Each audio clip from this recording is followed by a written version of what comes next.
তিনটা রুটি, যেরকম কয়টা? কিছু দূর যাওয়ার পরে রুটির দায়িত্ব দিলেন তার সফর সঙ্গীকে, যখন চাইব তখন দিবা। হুজুর ঠিক আছে। কষ্ট হচ্ছে তো। কিছু দূর যাওয়ার পরে ওনার ক্ষুধা লেগেছে, বলছে আতিনি খুবজাম মিনকা ইয়া সাহিবাই তরিক, ইয়া আমার রাস্তার সাথী, তুমি আমাকে একটা রুটি দাও। উনি একটা রুটি দিয়ে দিলেন। হযরত ঈসা রুহুল্লাহ রুটিটা খেয়ে পার্শ্বের ঝর্ণাতে পানি পান করতে গেলেন। আবার দুইজনে রাস্তা নিলেন। রুটি আর কয়টা আছে ভাই? জোরে কোন? দুইটা রুটি আছে। কিছু দূর যাওয়ার পরে বলতেছেন আতিনি খুবজান আখার, তুমি আর একটা রুটি আমাকে দাও। উনি রুটি খেয়ে পার্শ্বের ঝর্ণাতে গেছেন পানি পান করতে। এখন সফর সঙ্গীর কাছে রুটি আছে কয়টা? আরো জোরে, একটা। যখন রুটি একটা আছে তখন সফর সঙ্গী চিন্তা করছে তিনটা রুটি যদি ইকুয়াল ডিস্ট্রিবিউশন হয়, যদি সরল ভাগ বাটানো হয়, সমান সমান ভাগ আদালত ইনসাফ ভিত্তিক বাটোয়ারা হয়, তাহলে অন্তত 1.5টা করে হবে। কিন্তু হুজুর খাইছে কয়টা? দুইটা খাইছে, আর একটা আছে, এটা যে আমার, তাতে কোনো বিচার করার দরকার নাই। উনি বিসমিল্লাহ ছাড়াই কাম সারছে। আর কি রুটি আছে? জোরে কর। অনেক দূর যাওয়ার পরে হযরত ঈসা আলাইহিস সালাম তার সফর সঙ্গীকে বললেন আতিনি খুবজান সালেসা, তৃতীয় একটা রুটি তোমার কাছে ছিল, ওই রুটিটা আমাকে দাও। সে বলতেছে লা আলামু আইনাল খুবজা, রুটি কোথায় এটা আমি জানি না। নাউজুবিল্লাহ কবেন না। আল্লাহর নবীর সাথে মিথ্যা কথা বলা ঠিক হবে? রুটি কয়টা? একটা রুটির জন্য আল্লাহর নবীর সাথে মিথ্যা কথা বলতেছে। এরকম মানুষ আমাদের সমাজে আছে না নাই? আপনাদের এলাকায় নাই? ঈসা আলাইহিস সালাম বললেন তাহলে রুটি কোথায় গেল? হুজুর রুটির কথা বলবেন না, রুটি কোথায় গেছে আমি আর খবরও জানি না, আমি ওই ব্যাপারে কোনো প্রশ্নও করবেন না, জবাবও দেব না। ঈসা আলাইহিস সালাম আল্লাহর নবী, তিনি হাল ছাড়লেন না। চিন্তা করলেন একে রিমান্ডে নিতে হবে। রিমান্ড মানে মার না, কথার মার পেছে ভেতরের কথাটা বার করা। কথা বোঝেন নাই? ঈসা আলাইহিস সালাম তাকে নিয়ে হাঁটতেছেন। হাঁটতে হাঁটতে দেখেন নদী পার হবেন, কোনো জলযান নাই, কেমনে পার হবেন? ওনার আবার একটা মুজিজা ছিল, যায় নামাজ পানির উপরে দিলে আস্ত জাহাজের কাজ করত। সুবহানাল্লাহ, জোরে কর না মিয়া। উনি যায় নামাজ বিছায় দিয়া যায় নামাজের উপরে কেবলই পা দিয়েছে, দেখা যায় জাহাজের মতো চলচল করে চলে যায়। সফর সঙ্গী বলতেছে হুজুর আপনি আমাকে না নিয়ে একা একাই পার হবেন? কয় না, তোমাকেও নিব, আমি একটু টেস্ট কেস হিসেবে দেখতেছি। তবে শোনো, তুমি যদি আমার সাথে এখানে ওঠো তাহলে তোমাকে একটা শর্ত মানতে হবে। কি শর্ত? বলে ডানে তাকাবা না, বামে তাকাবা না, উপর দিকে তাকাবা না, নিচ দিকে তাকাবা না, পিছনে তাকাবা না, শুধু সামনের দিকে আমার দিকে চেয়ে থাকবা, তাহলে তুমি আস্তে করে পার হয়ে যেতে পারবা। আর যদি এদিক সেদিক তাকাতে কি করো, আমি পার হব কিন্তু তুমি পানির নিতে ঝপট করে একেবারে পড়ে যাবা, তোমার পার হওয়া সম্ভব হবে না। কয় না হুজুর, এত সুন্দর একটা জাহাজ পাইছি টাকা পয়সা ছাড়াই, আমার কোনো দিকে টাকার টাইম নেই, খালি আপনার দিকে তাকাবো।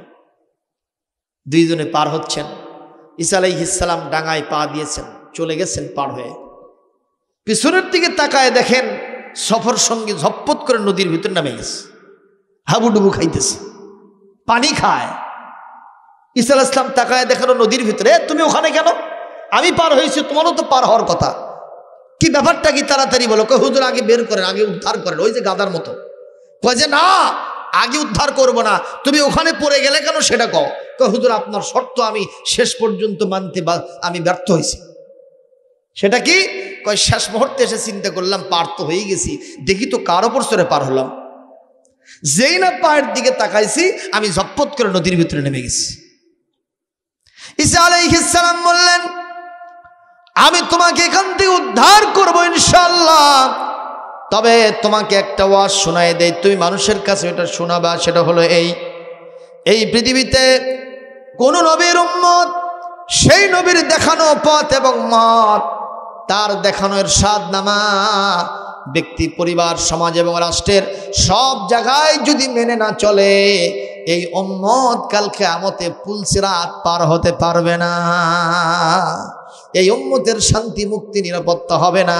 যেমন তুমি আমাকে শেষ পর্যন্ত ফুললি পুরাটা আমাকে মানতে তুমি ব্যর্থ হয়েছো, নিজের মতে একটু নিচের দিকে তোমার চোখটা দিয়েছো। এই কারণে যেমন তুমি নদীর ভিতরে নিমজ্জিত হয়েছো, এই রকম পৃথিবীতে যে উম্মত তার নবীর নির্দেশনামা পুরাটা জীবন মেনে চলতে না পারবে, ওই উম্মত দুনিয়া আখিরাতে ধ্বংস হবে। জোরেগণ ঠিক কিনা? হযরত ঈসা আলাইহিস সালাম মনে আছে? ঈসা আলাইহিস সালাম বললেন, এই সফর সঙ্গী আমার, তুমি রুটি নাও নাই? কয় না, রুটি কোথায় আছে এটা আমি একদমই জানি না, অথচ উনি জানেন। এইবার হযরত ঈসা আলাইহিস সালাম সফর সঙ্গীকে নিয়ে সামনে হাঁটতেছেন। কিছু দূর যাওয়ার পরে পায়ের নিচে অনেকগুলি বালি দেখতে পাইলেন। জিজ্ঞেস করলেন, দেখো তো আমাদের পায়ের নিচে কি? বলে, এগুলো সব বালি। এই বালিগুলি সব এক জায়গায়, জোরে জোরে এক জায়গায় করো। সবগুলি বালি এক জায়গায় অ্যাসেম্বল করা হলো। হযরত ঈসা আলাইহিস সালাম বালির স্তূপটাকে 3 ভাগে ভাগ করলেন। কয় ভাগ? আরো জোরে কর, সবাই বলেন। এইবার তিনি বললেন, দেখো তো এগুলো কি? হযরত ঈসা আলাইহিস সালামের সফর সঙ্গী বলছেন, আমি চোখ দিয়ে দেখতেছি এগুলো সব বালি। কি? ভালো করে দেখো, 1 বার 2 বার 3 বার দেখো। 3 বার দেখার পরে উনি বলতেছেন, আল্লাহর নামে শপথ দিয়ে বলি, এগুলো বালি ছাড়া আর কিছু না। অথচ নবীদের দোয়া যিনি কবুল করেন তিনি কে? আল্লাহু আকবার, জোরে কর। মা কানা আলান নাবিয়্যি মিন হারাজিন ফীমা ফারাদাল্লাহু লাহু সুন্নাতাল্লাহি ফিল্লাযীনা খালাউ মিন ক্বাবল ওয়া কানা আমরুল্লাহি কদরম মাকদুরা। একটু জোরে করুন আল্লাহু আকবার। ও মুসলমান, কষ্ট হচ্ছে কিনা আপনাদের? এইবার হযরত ঈসা আলাইহিস সালাম তার সফর সঙ্গীকে বললেন, বারবার তাকায় দেখো, বালু না অন্য কিছু নয়, বালু। আচ্ছা, এবার উনি সিজদায় পড়ে গিয়ে আল্লাহর কাছে বললেন, আল্লাহ, আমি তাকে আপনার পক্ষ থেকে দেওয়া কিছু মুজিজা অলৌকিকত্ব দেখাতে চাই। এই মুহূর্তে আপনি 3টা বালুর স্তূপ আপনি মেহেরবানি করে এই মুহূর্তে আপনি সোনা বানায় দেন। নবীদের দোয়া যিনি কবুল করেন তিনি কে? দোয়া করতে দেরি হয়েছে, সঙ্গে সঙ্গে আসত 3টা ভাগ বালু, এগুলো স্বর্ণে পরিণত হতে দেরি হয় না। কয়টা ভাগ? আর জোরে। যেই না দেখছে বালু সোনা হয়েছে, ওই লোক মনে করতেছে, বাবা এই মুহূর্তে আমি 0 থেকে হিরো, আঙ্গুল ফুলে কলা গাছ। এতটুকুন সোনা পাইলে তাই তো বড় লোক, কথা কয় না? এখন কত করে ভরি? 70,000 টাকা ভরি। জোরে কোন আল্লাহু আকবার। এতটুকু পাইলে তো কাম ছাড়া, ঠিক না বে ঠিক? সেখানে 3টা ভাগ সোনা চোখের সামনে, এখানে লাফালাফি ঝাপাঝাপি আর বগল বাঁধা, পেয়ে গেছি বাবা। ঈসা আলাইহিস সালাম বলতেছে, রে এত খুশি কে? হুজুর, 1 না পালি তো কাম ছাড়া। অথচ কয়টা? 3টা ভাগ স্তূপ। ঈসা আলাইহিস সালাম বললেন, আমি যে তোমাকে দেব এটা কি আগে বলেছি? আমি তো তোমাকে দিব না। কয় না স্যার, 1টা ভাগ দিলে আমার কাম ছাড়া। ঈসা আলাইহিস সালাম বলেন, না, এটা আমি ডিস্ট্রিবিউশন করবো একটু পরে। ঈসা আলাইহিস সালাম খালি সেজদায় পড়ে গিয়ে আল্লাহর কাছে কাঁদে, সেজদায় পড়ে গিয়ে আল্লাহর কাছে দোয়া করে, আল্লাহ এই লোকটাকে আমাকে কিছু দেখানোর সুযোগ দেন। সুবহানাল্লাহ। এক পর্যায়ে ঈসা আলাইহিস সালাম বললেন, তোমার খবর কি? কই, এতক্ষণ আপনি সেজদায় ছিলেন আর আমার মনে হচ্ছে আমি জাহান্নামে আছি। তার মানে আমার সহ্যই হচ্ছে না। আমি চাই এগুলো কার, কাকে দেবেন এগুলো? কই, শোনো, একটা হলো আমার। ঈসা আলাইহিস সালাম বলতেছেন, একটা হলো আমার। হুজুর, আর একটা কার? সেটা বলবো না। কিছুতেই শোনে না। ঈসা আলাইহিস সালামের হাত জোড়ে ধরছে, পা ধরে ধরছে, বলেন কার এটা? কথা, আচ্ছা ঠিক আছে, ওইটাও তোমার, একটা তোমার। একটা হলো আমার, একটা হলো তোমার, আর একটা থাকলো কি না? কয়টা থাকলো? একটা থাকলো। লোকটি এখন চতুর্দিকে তাকায়, সামনে পিছনে ডানে বামে তাকায়, দেখে কোনো মানুষ নাই। তাহলে ওইটা কার? আস্তে করে গিয়ে বলতেছে, হুজুর, ইয়া নবী আল্লাহ, রাসূলুল্লাহ সাল্লাল্লাহু আলাইহি ওয়াসাল্লাম, ঈসা রূহুল্লাহ, এই যে একটা আপনি নিয়ে একটা আমাকে দেব, যে আরেকটা যে আছে ওইটা কার? যে ওটা বলবো না, ওইটা একজনের জন্য রাখছি, সে আসতেছে। তে বলতেছে সেটা কে? বলে না, বলবো না। ঈসা আলাইহিস সালাম বলতে চায় না, আমি কিছুতেই ছাড়ে না। ঈসা আলাইহিস সালাম বলেন, শুনবা? বলে হ্যাঁ। তাহলে কান পাতো, কানের ভিতরে ভালো করে ঢুকায় নাও। কি সেটা? বলে দেখো, একটা স্বর্ণের টুকরা আমার, একটা হলো তোমার, আর যেটা আছে যে আমার রুটি চুরি করেছে ওইটা হলো তার। এই কথা বলা ও সারা সফর সঙ্গে এসে বলতেছে, হুজুর যদি কিছু মনে না করেন, রুটিটা আমি খাইছি। ঈসা আলাইহিস সালাম বললেন, এতক্ষণ পর্যন্ত আমি তোমাকে ইনসিস্ট করি, বারবার রিমান্ডে নিয়ে আমি তোমার কাছে জিজ্ঞাসাবাদ করি, তুমি স্বীকার করো না, এখন কেন স্বীকার করলে? তাড়াতাড়ি বলো। সে বলতেছে, এতক্ষণ ধরে যদি আমি ওটা স্বীকার করতাম, সর থাপ্পড় কিল ঘুষি ছাড়া আমার আর কিছুই ছিল না। আর এখন যখন স্বীকার করেছি, একটা এত বড় সোনার স্তূপ আমার ঘরে চলে আসবে, আমি তো জিরো থেকে হিরো হব, আঙ্গুল ফুলে কলা গাছ হব, আমি তাড়াতাড়ি বড়লোক হয়ে যাব, এই জন্য স্বীকার করলাম রুটি আমি খাইছি। একটু জোরে কি নাউজুবিল্লাহ বলা যায় না? বাল তুসিরুনাল হায়াতাদ দুনিয়া ওয়াল আখিরাতু খায়রুন ওয়া আবকা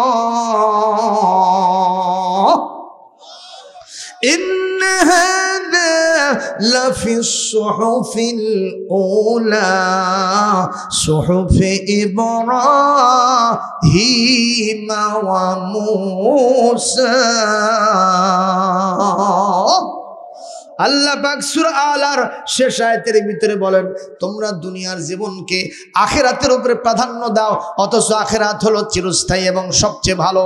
যেরকম ঘোষণা কার? এই কথা আমি পূর্ববর্তী যত প্রকারের সহিফা ছিল, আসমানি গ্রন্থ ছিল, সবগুলোতে লিখে দিয়েছিলাম। সুহুফে ইব্রাহিম ও মুসা, ইব্রাহিম আলাইহিস সালামের উপর অন্তত 50 খান নাজিল হয়েছিল।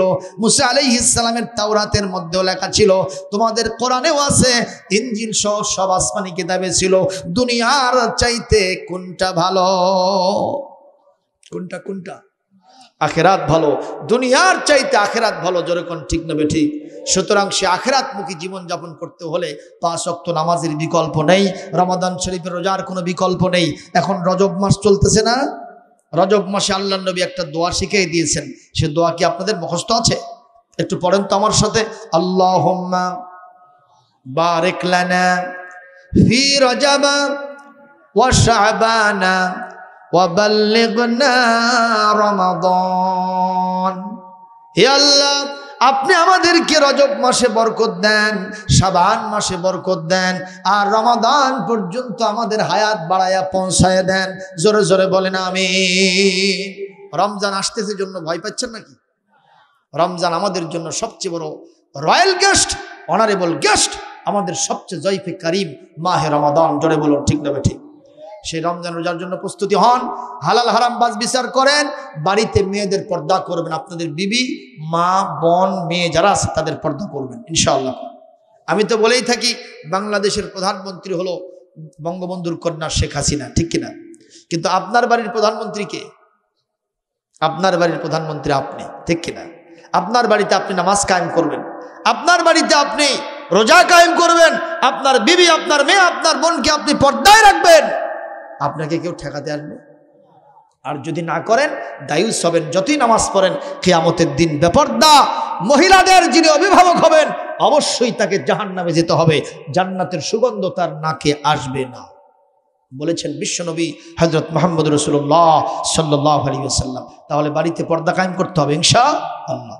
আর চতুর্থ নম্বর, আমরা সবসময়, 5ম নম্বর, সবসময় ইনশাআল্লাহ আমরা সত্যের পক্ষে থাকব।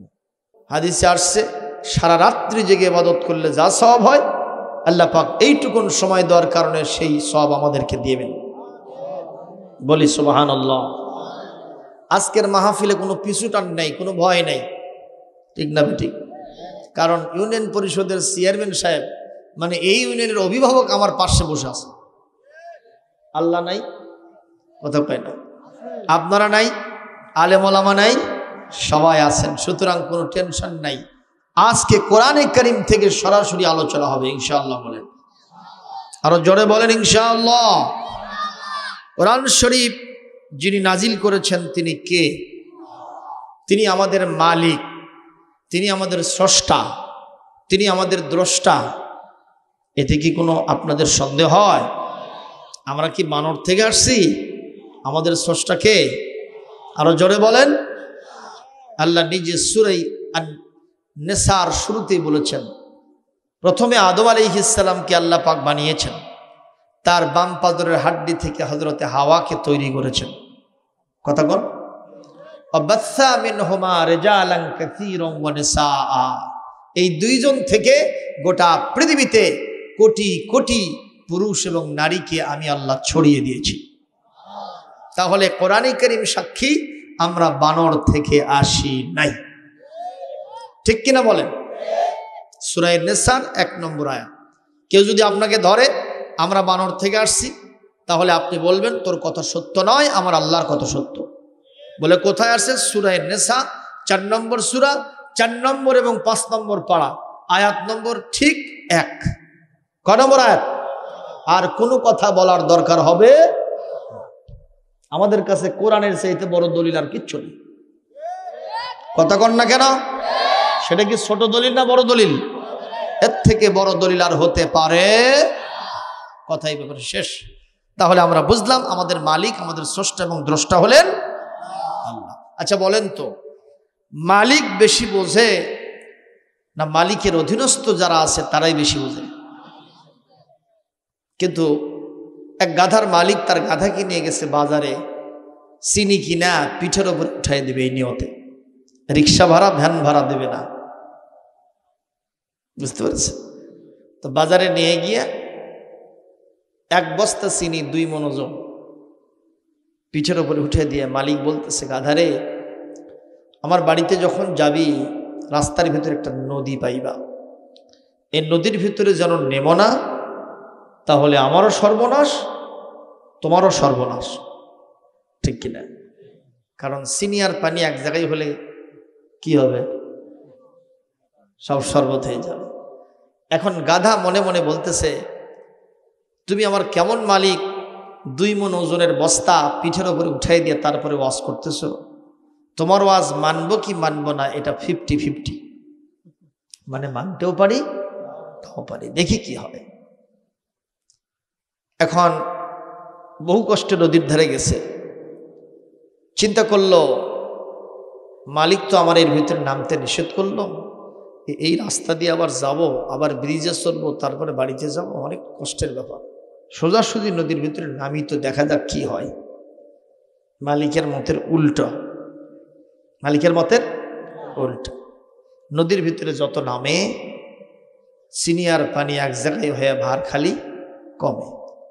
কথা পায় না, কথা বলেন না কেন? চিনি আর পানি এক জায়গায় হয়ে ভার শুধু কমতেছে, কিন্তু কি যে সর্বনাশটা হচ্ছে ও কিন্তু টের পাচ্ছে না। সাময়িক একটু আরামের জন্য সে খিলখিল করে হাসতেছে। মাঝখানে যখন গেছে পিঠের উপরে আর কোনো ভারই নাই। গাধা মনে মনে বলে, এই মালিক সারাটা জীবন আমার চোখে ধুলা দিয়ে এই কামগুলো করছে রে, আজ থেকে আমি ওনার বাড়িতে থাকবো, ওখানে খাবো, ওখানে ঘুমাবো, উনি যা যা বলবে তার উল্টো চলবো। কারণ উল্টো চলেই তো আমার শান্তি, মুক্তি, নিরাপত্তা হলো, আরাম হলো। কথা কয় না কেন? সাঁতরায় পার হয়ে চলে গেছে। মালিক কিছুক্ষণ পর বাসায় গেছে, যায় দেখে গাধাও আছে, বস্তাও আছে, দেয়ার ইজ নো সুগার। কি নাই ভাই? চিনি নাই, পানি টপটপ করে পড়তেছে। উনি তো বুঝে ফেলেছে ঘটনা কি ঘটছে। এ গাধা তুমি আছো, আমার বস্তাও আছে, চিনি কোথায়? গাধা বলে, চিনি কোথায় এটা আমি জানি না, বুঝি না, নিজের মতে চললে শান্তি, মুক্তি, নিরাপত্তা আমি সেটাই বুঝি। গাধার মালিক বলে, গাধারে তোর নাম গাধা, তোর চোখে লাগছে ধাঁধা, সব কিছু দেখেছিস সাদা, হয়নি তাতে কোনো বাধা। গাধারে আমি তোর মালিক, আমি সবচেয়ে ভালো বুঝি কোন পথে কোন মতে চললে তোর শান্তি মুক্তি নিরাপত্তা হবে। নিজের ঘাড়ের উপরে এই বোঝা চাপিয়ে নিও না। গাধা বলে, এইটা আপনার থিওরিটিক্যাল কথা, আর আমি যেটা আজকে করেছি প্র্যাকটিক্যাল বাস্তব। আমি দেখেছি নিজের মতে চললেই শান্তি হয়। আমি আপনার কথা মানতে রাজি নাই, এখানেই থাকবো, এখানেই খাবো, এখানেই ঘুমাবো, আপনি যা বলবেন তার উল্টো চলবো। নাউজুবিল্লাহ কোন। একবার দুইবার তিনবার বুঝানোর পরে গাধা যখন কিছুতেই শোনে না, আবার দ্বিতীয় দিনের মতো বাজারে নিয়ে গেছে উচিত শিক্ষা দেওয়ার জন্য। এক বস্তা তুলা কিনা পিঠের উপরে উঠাই দিয়েছে। এখন কি তুলা না মুলা? এক বস্তা তুলা কিনা দিয়ে গতকালকের ওয়াজটা করতেছে, রে গাধা আমার বাড়িতে যাওয়ার জন্যে এই যে নদীটার ভিতরে নামবা না, 1 কিলোমিটার রাস্তা চলে যাবা, যে দেখবা একটা ব্রিজ, এপার থেকে উঠেই ওপারে নেমেই দেখবা আমার বাড়িটা।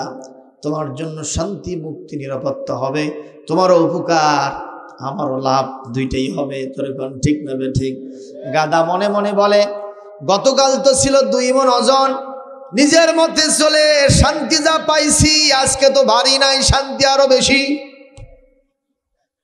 কোনো চিন্তা ভাবনা বাদ দিয়া বিসমিল্লাহ ছাড়াই পানির ভিতরে নদীর ভিতরে নামা শুরু করেছে। যত নামে ভার খালি কমে। জোরে কোন, ভার বাড়ে না কমে? আরো জোরে। গাধা মনে মনে বলে, কি এরকম হয় কেন? এই গতকালকেই তো নিজের মতে চলে শান্তি পাইলাম, আজকে অশান্তি অশান্তি লাগে কেন? আর একটু যাই দেখি তো, মাঝখানে গেলে বোধহয় শান্তি হবে।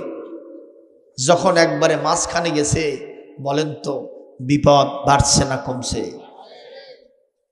এমন অবস্থা, লা ইয়ামুতু ফিহা ওয়ালা ইয়াহইয়া। কোরআনে কারীম 30 পারা সূরাতুল আ'লা 13 নম্বর আয়াতের ভিতরে আল্লাহ পাক বলেন, গাধার জীবন মরণ সমস্যা, বাঁচেও না মরেও না। পানি খেতে খেতে বিশাল চাঙ্গারির মতো পেট হয়ে গেছে, খালি একবার নিচে নামে আর একবার উপরে ওঠে, এরকম অবস্থা। তখন মালিক ব্রিজ দিয়া সামনে দাঁড়ায় গিয়ে বলে, গাধারে তুমি ওখানে কেন? কাম হিয়ার অ্যাট ওয়ান্স ও মাই ডিয়ারেস, তাল হুনা সারিআন ইয়া আইয়ুহাল হিমার। এ গাধা তুমি ওখানে কেন? তাড়াতাড়ি এসো, আমি তোমাকে একটা ফুলের মালা পরায় দেওয়ার জন্য দাঁড়ায় আছি। গাধার জ্বলা পড়া আরো বেশি হয় না কম হয়? গাধা বলছে, মালিক জীবন মরণ সমস্যা, বাঁচতেই তো পারছি না, আপনি আমাকে আগে উঠায় নেন, তারপরে আমি সিদ্ধান্ত জানাই। বলে, না ওখানে কেন সেটা বলো। বলে, নিজের মতে চলে শান্তি তালাশ করছিলাম, তাতে কি হয়েছে বলো। বলে, আমার অশান্তি আমার জীবনটাকে শেষ করে দিচ্ছে, তোমার সিদ্ধান্ত আগে জানাও, তারপরে আমার সিদ্ধান্ত জানাবো। গাধা বলে, আমি মালিকের বাড়িতে থাকবো, ওখানে খাবো, ওখানে ঘুমাবো, মালিকের মতের উল্টা চলবো না। প্রমাণ হয়ে গেছে মালিকের মতে চললেই শান্তি মুক্তি নিরাপত্তা। জোরে কোন ঠিক কিনা? মুসলমান জবাব দেন, আমাদের একজন মালিক আছেন, তার নাম কি? আরো জোরে, জোরে হলো না? মুহাব্বতে, জিকিরে, ফিকিরে, তাকবীরে, স্লোগানে সেই মহান আল্লাহর একটা মত এবং পথ আছে, যা পাওয়া যায় কোথায়? আরো জোরে কোন? এই মতে এই পথে চললে শান্তি মুক্তি নিরাপত্তা হবে কি হবে না? কোরআন থেকে জেনে নেন, ফামান তাবিআ হুদায়া ফালা খাউফুন আলাইহিম ওয়ালা হুম ইয়াহজানুন। আল্লাহ রাব্বুল আলামিন সূরাতুল বাকারার 38 নম্বর আয়াতের অংশে বলেন, আমার পাঠানো এই হিদায়াতের কিতাব ব্যক্তি, পরিবার, সমাজ এবং রাষ্ট্রের সব জায়গায় যারা মেনে চলবে তাদের জন্য কোনো ভয় নাই, তাদের জন্য কোনো চিন্তার কারণ নাই। সুবহানাল্লাহ। এত আসতে বললেন, আর একটু জোরে বলেন। তাহলে আমরা কবির সুরে একটা গান বলতে পারি, আল কোরআনের পথ এই পথই আসল পথ। সবাই বলেন না, আল কোরআনের পথ এই পথই আসল পথ, অন্য পথে অন্য মতে নেই যে রহমত। আল কোরআনের পথ এই পথই আসল পথ, আল কোরআনের আলোয় যার জীবন আলোকিত, সেই চির বিপ্লবী নয় কখনো ভীত, তার হৃদয়ে শুধুই আল্লাহর অথই মোহাব্বত, অথই মোহাব্বত। আল কোরআনের পথ এই পথই আসল পথ, আল হাদিসের পথ এই পথই আসল পথ, অন্য পথে অন্য মতে নেই যে রহমত। আল কোরআনের পথ এই পথই আসল পথ। বক্তাকে একটা মারহাবা দেওয়া যায় না? এত আসতে হয় কেন? আপনারা কি খেয়ে দিয়ে আসেন নাই? আজকে কি 30 রমজান গেল নাকি সুনামগঞ্জে? রমজান মাস চলতেছে, খাওয়া দাওয়া করেন নাই? একটু জোরে মারহাবা দেন না কেন? আরো আসতে, আরো আসতে, আরো আসতে। আলহামদুলিল্লাহ, জোরে কর। সুপ্রিয় উপস্থিতি, সুতরাং আমরা বুঝতে পারলাম আমাদের জীবনে যত ভয় এবং চিন্তা আছে এগুলো কোরআন মেনে চললে দূর করে দিবেন কে? ভয় হয় কয়েকটা জিনিসের, হত্যার ভয়, জেনা ব্যভিচারের ভয়, ছিনতাইয়ের ভয়, চুরির ভয়, ডাকাতির ভয়। কয়টা হলো? এইগুলো ভয় মানুষের হয় না? হয় না? কিন্তু কোরআন মেনে চললে প্রমাণিত হয়েছে খোলাফায়ে রাশেদার জামানা থেকে শুরু করে নিয়া হযরত ওমর ইবনে আব্দুল আজিজ রহমতুল্লাহ আলাইহি, আমার বিশ্বনবী সুদ্ধা, পৃথিবীতে যত আম্বিয়া আলাইহিমুসসালাম ছিলেন, যারা আল্লাহর আসমানি বিধান দিয়া, আল্লাহর আমাদের মালিকের বিধান দিয়া যারা ব্যক্তি, পরিবার, সমাজ এবং রাষ্ট্র চালাইছিলেন, তাদের জীবনে কোনো ভয় ছিল না। এই 5টা জিনিসের সুবহানাল্লাহ কও। মানুষের জীবনে চিন্তা হয় ফান্ডামেন্টাল রাইট, এই কয়েকটা জিনিসের চিন্তা। সেটা কি দেখেন তো? মৌলিক চাহিদা, খাদ্য, বস্ত্র, বাসস্থান, শিক্ষা, চিকিৎসা, এগুলোকে আরবিতে বলা হয় হাওয়া এই যে আসলিয়া, মৌলিক প্রয়োজন, অর্থাৎ এগুলো ইংরেজিতে বলে ফান্ডামেন্টাল রাইট। এই পৃথিবীতে আমরা এইগুলোর চিন্তাই সবচেয়ে বেশি করি। আল্লাহ পাক বুঝাতে চান, যারা আমার কোরআন মেনে চলবে তাদের খাবারের চিন্তা থাকবে না, তাদের পড়ার চিন্তা থাকবে না, তাদের থাকার চিন্তা থাকবে না, শিক্ষা চিকিৎসার কোনো চিন্তা থাকবে না। আমি আল্লাহ সবগুলোকে দূর করে দিব। জোরে বলেন না সুবহানাল্লাহ। ভাইরা আমার, এখন সেই কোরআনের সাতনামাটা কি আজকে আমি সেটাই আলোচনা করব। কোরআনে কারীমের 22 নম্বর পারা 33 নম্বর সূরা, সূরার নাম সূরাতুল আহজাব, আয়াত নম্বর 21। কত নম্বর? 21 নম্বর আয়াত। আল্লাহ পাক বলেন, লাকাদ কানা লাকুম ফি রাসূলিল্লাহি উসওয়াতুন হাসানাতুল লিমান কানা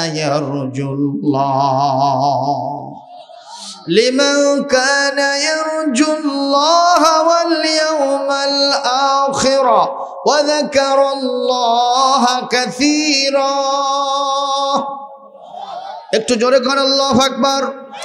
আল্লাহ রাব্বুল আলামিন বলেন, তোমাদের জন্য আমার রাসূলের ভিতরে উত্তম আদর্শ, উত্তম নমুনা, উসওয়ায়ে হাসানা, এক্সেলেন্ট এক্সাম্পল, তোমাদের জন্য উত্তম আদর্শ আছে। যেই ব্যক্তি আখিরাতকে চায়, মহান আল্লাহর সাথে দেখা করতে চায়, ঠিক না বে ঠিক কোন? আল্লাহকে যারা পেতে চায়, আখিরাতকে যারা পেতে চায়, শুধু তাই নয়, আল্লাহকে যারা বেশি বেশি স্মরণে রাখতে চায়, এই মানুষদের জন্য আমার রাসূলের জীবনের মধ্যে উত্তম আদর্শ যিনি রেখেছেন তিনি কে? সুবহানাল্লাহ, জোরে কোন। ও মুসলমান, যত নেতা পৃথিবীতে আছে সব নেতাদের ইনসাইড আউট, ভেতর এবং বাহির দুইটা দিক আছে না নাই? ভেতরে যা করে বাইরে তা বলে না, কথা কয় না। আবার বাইরে যা বলে ভেতরে তা, এরকম নেতা আছে না নাই? একটু জোরে কোন, আছে না নাই? আপনাদের ইউনিয়নের চেয়ারম্যানের খুব প্রশংসা আজকে আসার পর থেকে আমি শুনেছি, আলহামদুলিল্লাহ, খুব প্রশংসা শুনেছি আপনাদের চেয়ারম্যান সাহেবের। আপনাদের ভোটে নির্বাচিত জননন্দিত চেয়ারম্যান জনাব মিলন খান, এনার কথা বলি না। আমাদের এলাকার এক চেয়ারম্যান, কি বললাম, কি চেয়ারম্যান, উনি 5 বছর চলে গেছে, 5 বছর পরে একটা মিটিং দিয়েছে জনমত যাচাই করার জন্য।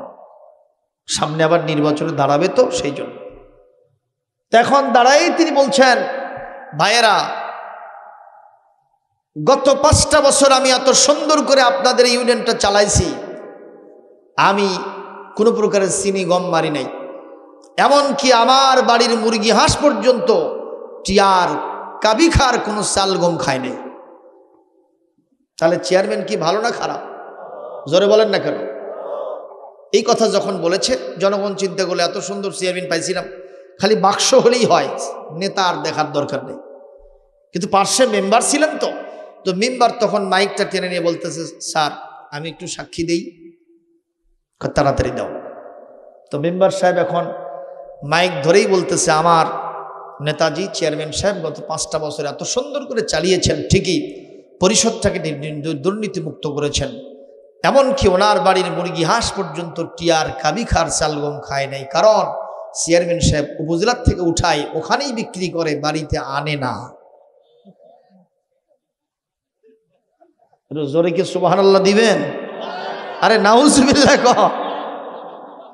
আপনাদের চেয়ারম্যানের কথা বলি না, আপনারা তার সাথে আছেন, উনি ভালো মানুষ, আমরা দোয়া করি আল্লাহ যেন ওনাকে হযরত ওমরের মতো খাদেম বানায় দেন। এ জোরে কর না কেন? সম্মানিত উপস্থিতি, তাহলে ওই নেতা যা বলল সে অনুযায়ী কি কাম আছে? জোরে কর আছে? কিন্তু আমার সোনার নবীজি যা বলতেন সেইটাই তিনি পালন করতেন, এতটুকু উন্নতা হতো না। কথা বলেন না কেন? একদিনের ঘটনা শোনেন, আল্লাহর নবীর সাথে এক ইহুদির ঝগড়া হয়। ইহুদি বলতেছে, তুমি টাকা দাও। আমার নবীজি বলছেন, আমি তো তোমাকে টাকা দিয়ে দিয়েছি। মারহাবা কর। ইহুদি বলতেছে, আপনি আমার কাছ থেকে অনেকদিন আগে ধার নিয়েছিলেন, এখনো দেন নাই। আল্লাহর নবী বলছিলেন, আমি দিন তারিখ উল্লেখ করে বলতে পারি, অমুক দিনে অমুক সময় আমি তোমাকে টাকাটা পরিশোধ করে দিয়েছি। ইহুদি বারবার বলে আপনি দেন নাই, কিন্তু আমার নবীজি বলেন আমি দিয়েছি। বলেন তো সত্য কারটা? ঠিক না বে ঠিক? কারণ আমার নবীজি জীবনে কোনোদিন মিথ্যা কথা বলেন নাই। কথা সত্য না মিথ্যা? মুসলমান খুবই নজর করে কথা শোনেন। ইন দ্য মেন টাইম ওই দিক দিয়ে হযরত আলী রাদিয়াল্লাহু তাআলা আনহু এবং আরো একজন সাহাবী যাচ্ছিলেন। জিজ্ঞেস করেন, হুজুর এখানে কি চলছে? বলে, ইহুদি আমার সাথে ঝগড়ায় লিপ্ত হয়েছে। কেন? বলে, আমি তার কাছ থেকে ধার নিয়েছিলাম, নির্ধারিত সময় আমি ধারটা পরিশোধ করে দিয়েছি, কিন্তু সে আবার উল্টো চাপ দিচ্ছে, আমার কাছ থেকে ধারটা আবার টাকাটা আবার চায়। আল্লাহর নবীকে নজর করে ওই সাহাবী বলেন, হুজুর আমি সাক্ষী দিচ্ছি অবশ্যই আপনি ঋণ পরিশোধ করেছেন। হুজুর বললেন, সাহাবী এটা কেমনে হয়? তুমি তো আমার এই বিষয়ে সাক্ষ্য দিতে পারো না, কারণ আমি যখন টাকা নেই তখনও তুমি ছিলে না, আমি যখন টাকাটা পরিশোধ করি তখনও তুমি ছিলে না, তুমি আমার সাক্ষী কেমনে হও? আর আমরা যদি নেতা হইতাম, বাবা তাড়াতাড়ি আয় রে, এরকম একটা সাক্ষীর জন্য আমার কলিজার ঠান্ডা হল। কথা কন না কেন? আর আমার নবীজি বলতেছেন, টাকা যখন নেই তখনও তুমি ছিলে না, টাকা যখন দেই তখনও তুমি ছিলে না, সুতরাং তোমার সাক্ষী এখানে গ্রহণযোগ্য হতে পারে। এরকম নেতা পাওয়া যাবে? আল্লাহর নবীর এই কথা বলার সাথে সাথে সাহাবী বলতেছেন, হুজুর কেন আপনি এরকম কথা বলেন? আপনি এমন এক সময় পৃথিবীতে নবী হিসেবে এসেছেন যখন আমরা মিথ্যা কথা বলতাম, আমরা মানুষের গীবত করতাম, সৎ মাকে বিবাহ করা জায়েজ করতাম, আমরা মানুষের সম্পদগুলি লুণ্ঠন করে নিতাম, মদ জুয়া গাঁজা ফেন্সিডিল নিয়ে ব্যস্ত থাকতাম, ঠিক কিনা? নারীর সতীত্বের জম আমরা ছিলাম, এক আল্লাহকে আমরা মানতাম না, বিশ্বাস করতাম না, পরকাল জানতাম না। আপনি এসে বললেন এ জীবন জীবন নয়, আর একটা জীবন আছে যার নাম পরকাল। দেখি নাই, আপনার কথা অনুযায়ী বিশ্বাস করে নিয়েছি। এক আল্লাহকে আমরা মানতাম না, আপনি বলেছেন আল্লাহ আছেন তাই বিশ্বাস করে নিয়েছি। আপনি বলেছেন এই পৃথিবীতে আমি সর্বশেষ নবী হিসেবে আবির্ভূত হয়েছি, দেখি নাই, কিন্তু তারপরে আপনাকে বিশ্বাস করে নিয়েছি। এতগুলো কথা যদি আপনার কথা অনুযায়ী বিশ্বাস করে নিতে পারি, এই মুহূর্তে ইহুদির কয়েকটা টাকা ফেরত দিয়েছেন, কেন বিশ্বাস করব না? লিল্লাহে তাকবীর, লিল্লাহে তাকবীর। মুসলমান, এরকম নেতা কি পাওয়া যাবে? যখন আমার এলাকায় ভোটের সময় এক নেতা আসরের নামাজ পড়ছে 3 বার। যখন কয়বার? কর্মী করছে, হুজুর স্যার আসর কিন্তু 3 বার হলো। চুপ থাক, আরো 2-1 বার হতে পারে।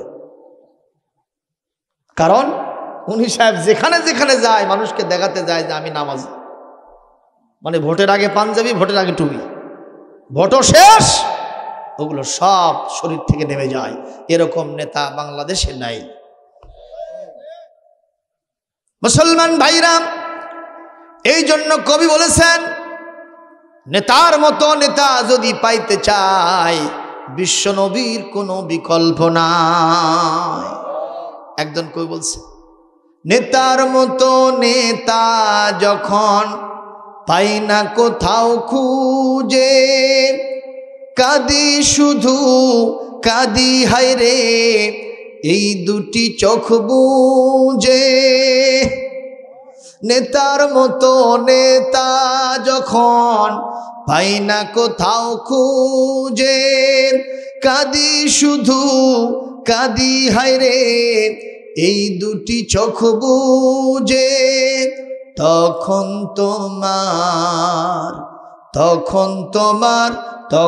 তোমার শরণ আমায় দেয় যে সান্ত্বনা, রসূল আমার কাজে কর্মের অনুপ্রেরণা, রসূল আমার ভালোবাসা। বলেন রসূল আমার ভালোবাসা, রসূল আমার আলো আশা, রসূল আমার প্রেম বিরহের মূল আলোচনা, রসূল আমার কাজে কর্মের অনুপ্রেরণা। মারহাবা বলেন, মারহাবা বলেন, আরো জোরে বলেন মারহাবা। সম্মানিত উপস্থিতি, সেই নবীজিকে নেতা মানতে হলে নবীজির জীবনের সব আদর্শ আমাদের জীবনে ধারণ করতে হবে। ভাত খাওয়া থেকে, রান্নাঘর থেকে, আপনার টয়লেট থেকে শুরু করে নিয়ে বঙ্গভবন গণভবন পর্যন্ত যে নেতার অনুসরণ করতে হবে তিনি হলেন হযরত মুহাম্মদ রাসূলুল্লাহ সাল্লাল্লাহু আলাইহি ওয়াসাল্লাম। জোরে বলেন সুবহানাল্লাহ, জোরে বলেন আমিন। এই নেতার যারা অনুসরণ করেছিলেন তাদের নেতৃত্ব কেমন ছিল একটু সামান্য 2-1টা ঘটনার মাধ্যমে আপনাদের দেখাবো। কষ্ট হবে, একটু খেয়াল করেন। হযরত ওমর রাদিয়াল্লাহু তাআলা আনহু তিনি কি ভালো নেতা ছিলেন না কালো নেতা ছিলেন? 12.5 লক্ষ বর্গ মাইলের প্রেসিডেন্ট। আল্লাহু আকবার, জোরে বলেন। সাথে কোনো বাহিনী ছিল না, একা একাই রাতের বেলায় ঘুরতেন। কথা বলে না, একা একাই রাতের বেলায় তিনি পায়চারি করতেন দেশের মানুষের অবস্থা অবজার্ভ করার জন্য। সুবহানাল্লাহ, জোরে বলেন। তার সময় 12টা রাজ্য ছিল, সেই রাজ্যের একটা রাজ্যের নাম ছিল হিমসনগর। জোরে বলেন কি নগর? এই হিমসনগরীর তিনি একজন শাসনকর্তা পাঠাইছিলেন যার নাম সাঈদ ইবনে আমর রাদিয়াল্লাহু তাআলা আনহু।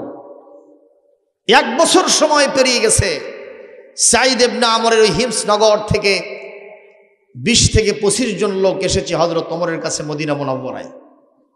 কতজন আসছে? 20 থেকে 25 জন। আসার পরে হযরত ওমরকে বলতেছেন, আপনি আমাদেরকে একটু সাহায্য দেন। কথা কি শুনতেছেন? কি দেন? সাহায্য দেন। আল্লাহর নবী বলেন, আল্লাহর নবীর অনুসারী হযরতে ওমর ইবনুল খাত্তাব বলছেন, কেন সাহায্যের প্রয়োজন হয়? ওখানে তো আমি তোমাদের কাছে একজন নেতা নির্বাচন করে দিয়েছি, যার নাম সাঈদ ইবনে আমর। উনি ওখানে থাকতে দুর্ভিক্ষ কেন হয়, মানুষের অভাব কেন হয় আমি তো বুঝলাম না। তাড়াতাড়ি করে বলো। আমি তো কিছুক্ষণ আগে আপনাদের শোনাইলাম, কোরআন মেনে চললে খাওয়া পড়া শিক্ষা চিকিৎসার চিন্তা নাই, কিন্তু তারপরও সেখানে সেটা চলতেছে কেন? এই তাড়াতাড়ি তোমরা একটা লিস্ট তৈরি করো। ওনারা 25 জনের নাম লিখলেন, আর এই লিস্টটা দিয়া হযরত ওমরের দরবারে যখন সাবমিট করা হলো, হযরত ওমর দেখেন 1 নম্বর যেই নাম, সেই নামটা হলো সাঈদ ইবনে আমর আল জুমাহি রাদিয়াল্লাহু তাআলা আনহু। এইরকম 25 জন লোকের নাম, গরিব মানুষের নাম তালিকা করেছেন। হযরত ওমর আশ্চর্য হয়ে জিজ্ঞেস করলেন, এই যে 1 নম্বর যে নামটা দেখতেছি এটাকে? ওনারা বলতেছেন, ইনি হলেন আমাদের নেতা সাঈদ ইবনে আমর। বলে, গরিব মানুষের তালিকায় তার নাম কেন? বলে, উনি এত সুন্দর করে আমাদের সমাজে অবস্থান করেন, তার লাইফ স্টাইল এত গরিবানা হালতে, এতই ফকিরি হালতে তার জীবন চলে। আমাদের মন বলল, যদি আমরা গরিবদের তালিকা তৈরি করি, ওই সাঈদ ইবনে আমর ছাড়া কাউকে গরিব মানুষের তালিকায় 1 নম্বরে দেওয়া যাবে না। আপনারা জবাব দেন, গরিব মানুষের তালিকায় নেতার নাম কয় নম্বরে? একটু জোরে বলেন, কয় নম্বরে?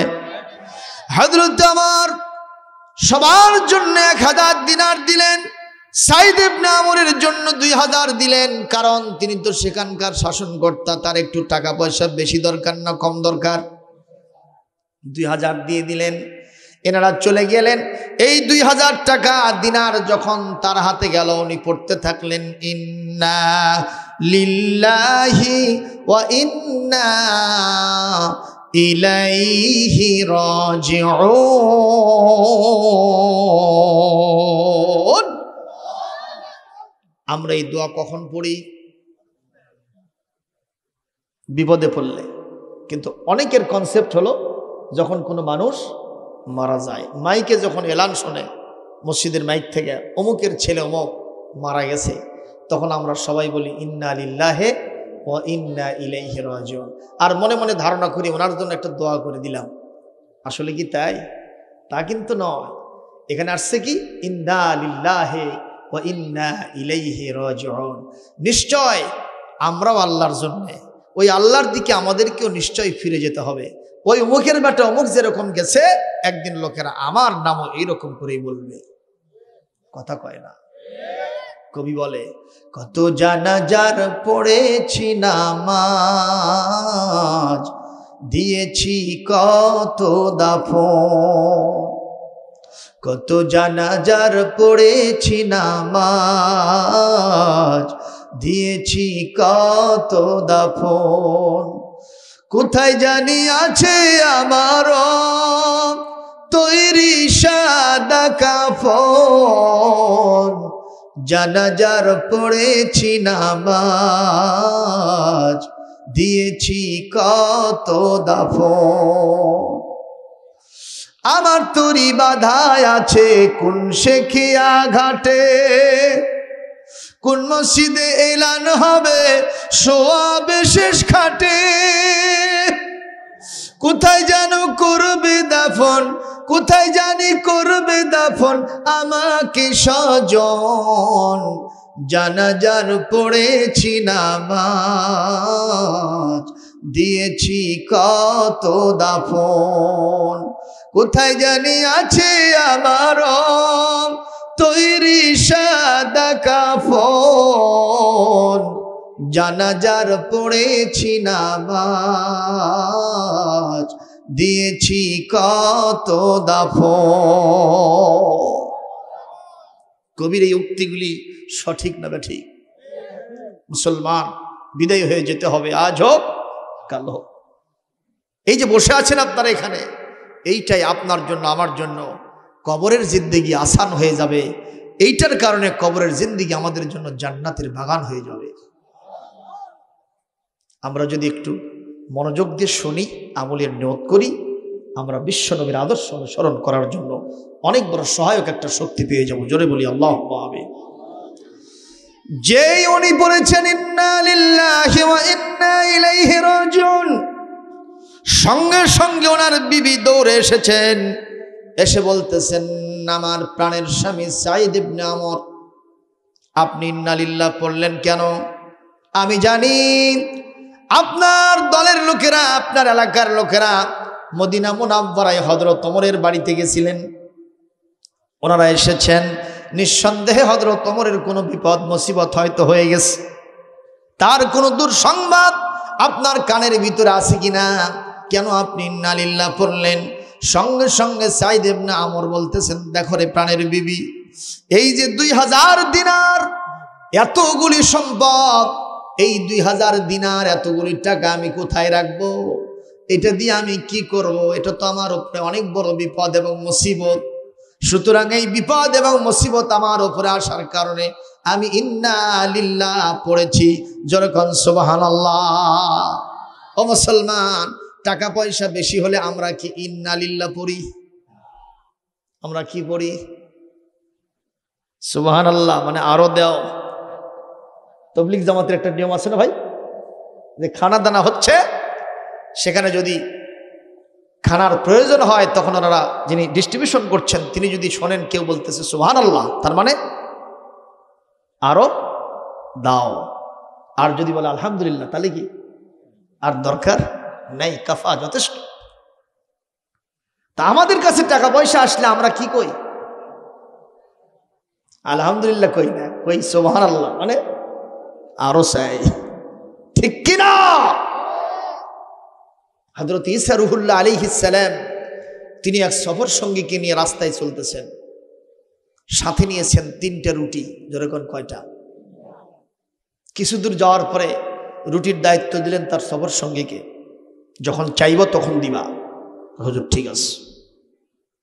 কষ্ট হচ্ছে তো? কিছু দূর যাওয়ার পরে ওনার ক্ষুধা লেগেছে, বলছে আতিনি খুবজাম মিনকা ইয়া সাহিবাই তরিক, হে আমার রাস্তার সাথী, তুমি আমাকে একটা রুটি দাও। উনি একটা রুটি দিয়ে দিলেন। হযরত ঈসা রূহুল্লাহ রুটিটা খেয়ে পার্শ্বের ঝর্ণাতে পানি পান করতে গেলেন। আবার 2 জনের রাস্তা নিলেন। রুটি আর কয়টা আছে ভাই? জোরে কোন? 2টা রুটি আছে। কিছু দূর যাওয়ার পরে বলতেছেন আতিনি খুবজান আখার, তুমি আরেকটা রুটি আমাকে দাও। উনি রুটি খেয়ে পার্শ্বের ঝর্ণাতে গেছেন পানি পান করতে। এখন সফর সঙ্গীর কাছে রুটি আছে কয়টা? আরো জোরে, একটা। যখন রুটি একটা আছে তখন সফর সঙ্গী চিন্তা করছে 3টা রুটি যদি ইকুয়াল ডিস্ট্রিবিউশন হয়, যদি সরল ভাগ বাটানো হয়, সমান সমান ভাগ আদালত ইনসাফ ভিত্তিক বাটোয়ারা হয়, তাহলে অন্তত 1.5টা করে হবে। কিন্তু হুজুর খাইছে কয়টা? 2টা খাইছে, আর একটা আছে, এটা যে আমার, তাতে কোনো বিচার করার দরকার নাই। উনি বিসমিল্লাহ ছাড়াই কাম সারছে। আর কি রুটি আছে? জোরে কর। অনেক দূর যাওয়ার পরে হযরত ঈসা আলাইহিস সালাম তার সফর সঙ্গীকে বললেন আতিনি খুবজান সালেসা, 3য় একটা রুটি তোমার কাছে ছিল, ওই রুটিটা আমাকে দাও। সে বলতেছে লা আলামু আইনাল খুবজা, রুটি কোথায় এটা আমি জানি না। নাউজুবিল্লাহ কবেন না। আল্লাহর নবীর সাথে মিথ্যা কথা বলা ঠিক হবে? রুটি কয়টা? একটা রুটির জন্য আল্লাহর নবীর সাথে মিথ্যা কথা বলতেছে। এরকম মানুষ আমাদের সমাজে আছে না নাই? আপনাদের এলাকায় নাই? ঈসা আলাইহিস সালাম বললেন তাহলে রুটি কোথায় গেল? হুজুর রুটির কথা বলবেন না, রুটি কোথায় গেছে আমি আর খবরও জানি না, আমি ওই ব্যাপারে কোনো প্রশ্নও করবেন না, জবাবও দেব না। ঈসা আলাইহিস সালাম আল্লাহর নবী, তিনি হাল ছাড়লেন না। চিন্তা করলেন একে রিমান্ডে নিতে হবে। রিমান্ড মানে মার না, কথার মার পেছে ভেতরের কথাটা বার করা। কথা বোঝেন নাই? ঈসা আলাইহিস সালাম তাকে নিয়ে হাঁটতেছেন। হাঁটতে হাঁটতে দেখেন নদী পার হবেন, কোনো জলযান নাই, কেমনে পার হবেন? ওনার আবার একটা মুজিজা ছিল, জায়নামাজ পানির উপরে দিলে আস্ত জাহাজের কাজ করত। সুবহানাল্লাহ জোরে কর না মিয়া। উনি জায়নামাজ বিছায় দিয়া জায়নামাজের উপরে কেবলই পা দিয়েছে, দেখা যায় জাহাজের মতো চলচল করে চলে যায়। সফর সঙ্গী বলতেছে, হুজুর আপনি আমাকে না নিয়ে একা একাই পার হবেন? কয় না, তোমাকেও নিব, আমি একটু টেস্ট কেস হিসেবে দেখতেছি।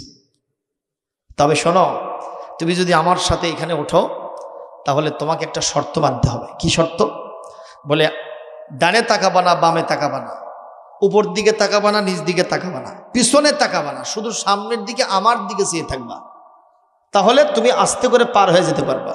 আর যদি এদিক সেদিক তাকাতে কি করো, আমি পার হব কিন্তু তুমি পানির নিচে ঝপট করে একেবারে পড়ে যাবা, তোমার পার হওয়া সম্ভব হবে না। কয় না হুজুর, এত সুন্দর একটা জাহাজ পাইছি টাকা পয়সা ছাড়াই, আমার কোনো দিকে টাকার টাইম নেই, খালি আপনার দিকে তাকাবো। দুইজনে পার হচ্ছেন। ঈসা আলাইহিস সালাম ডাঙায় পা দিয়েছেন, চলে গেছেন পার হয়ে। পিছনের দিকে তাকায় দেখেন সফর সঙ্গী ঝপট করে নদীর ভিতর নামে গেছে, হাবুডুবু খাইতেছে, পানি খায়। ঈসা আলাইহিস সালাম তাকায় দেখানো নদীর ভিতরে, তুমি ওখানে কেন? আমি পার হয়েছি, তোমারও তো পার হওয়ার কথা, কি ব্যাপারটা কি তাড়াতাড়ি বলো। কয় হুজুর আগে বের করেন, আগে উদ্ধার করেন। ওই যে গাদার মতো কয় যে না, আগে উদ্ধার করবো না, তুমি ওখানে পড়ে গেলে কেন সেটা কও। কয় হুজুর আপনার শর্ত আমি শেষ পর্যন্ত মানতে আমি ব্যর্থ হয়েছি। সেটা কি? কয় শেষ মুহূর্তে এসে চিন্তা করলাম পার তো হয়ে গেছি, দেখি তো কার ওপর চড়ে পার হলাম। যেই না পায়ের দিকে তাকাইছি আমি ঝপট করে নদীর ভিতরে নেমে গেছি।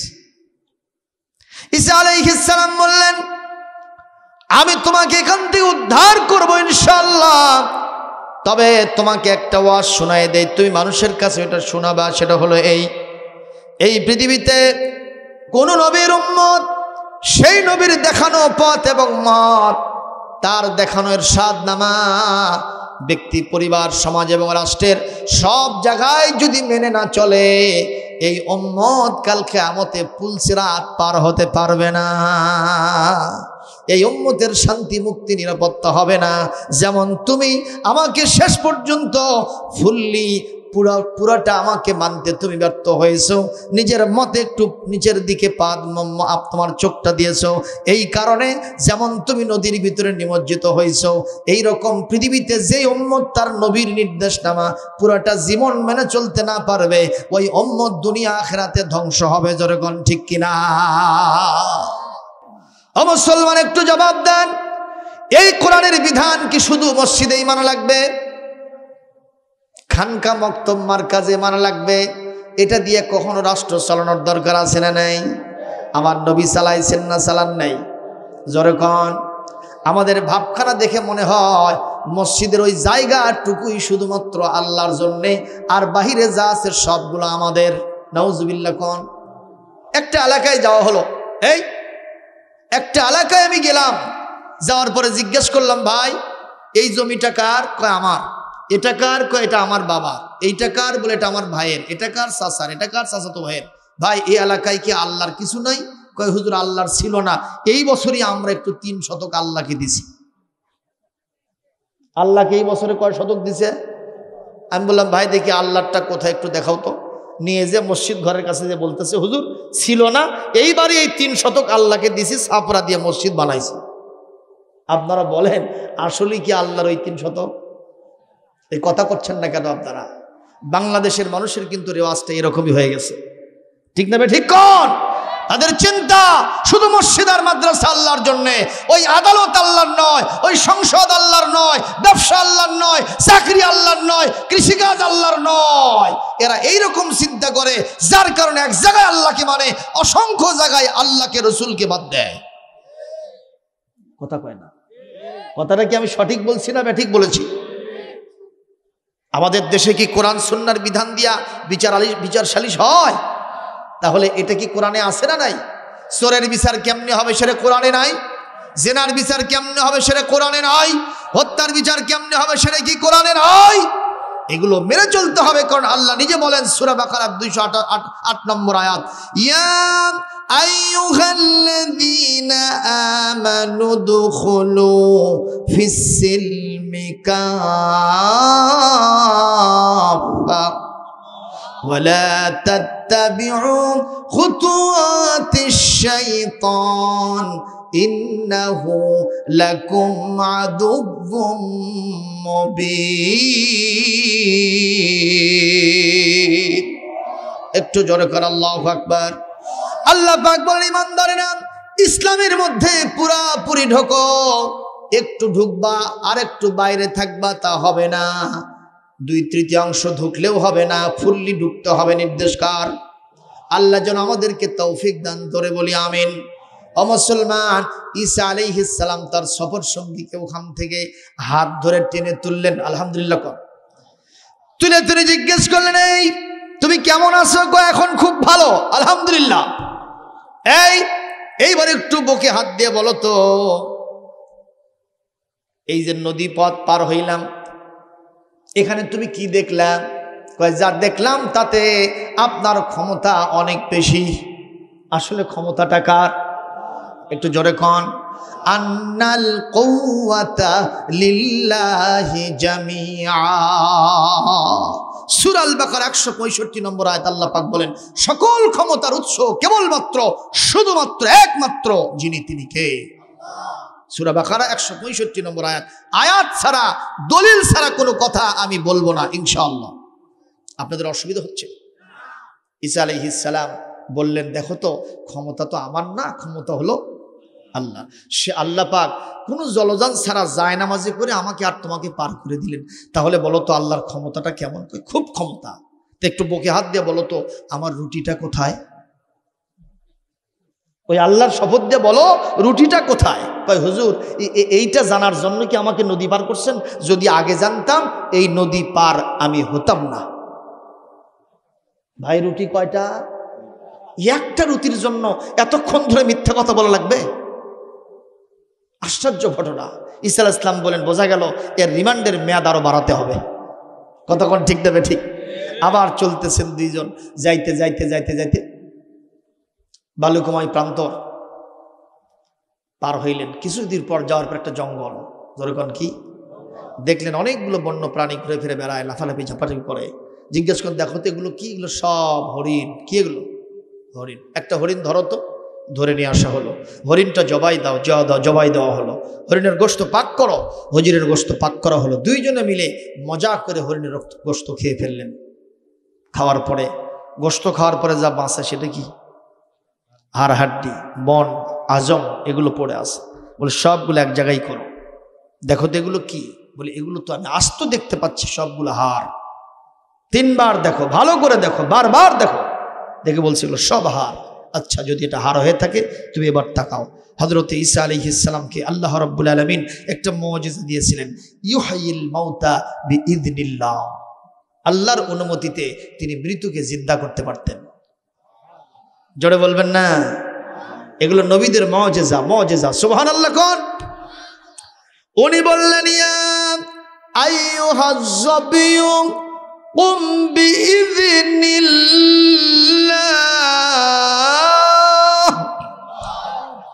ওহে হরিণ, তুমি আল্লাহর অনুমতিতে আবার আগের মতোই আস্ত হরিণ হয়ে যাও। এ কথা বলতে দেরি হয়েছে, হরিণটা আবার ওই হাড্ডি থেকে জিন্দা হতে দেরি হয় নাই। লাফালাফি, ছুটাছুটি, ঝাপাঝাপি করতেছে হরিণ। এইটা না দেখা সফর সঙ্গী চমকে উঠছে, হাই রে, হুজুর আমাকে জাদু করলো নাকি? এই তুমি কি দেখলা বলো তো?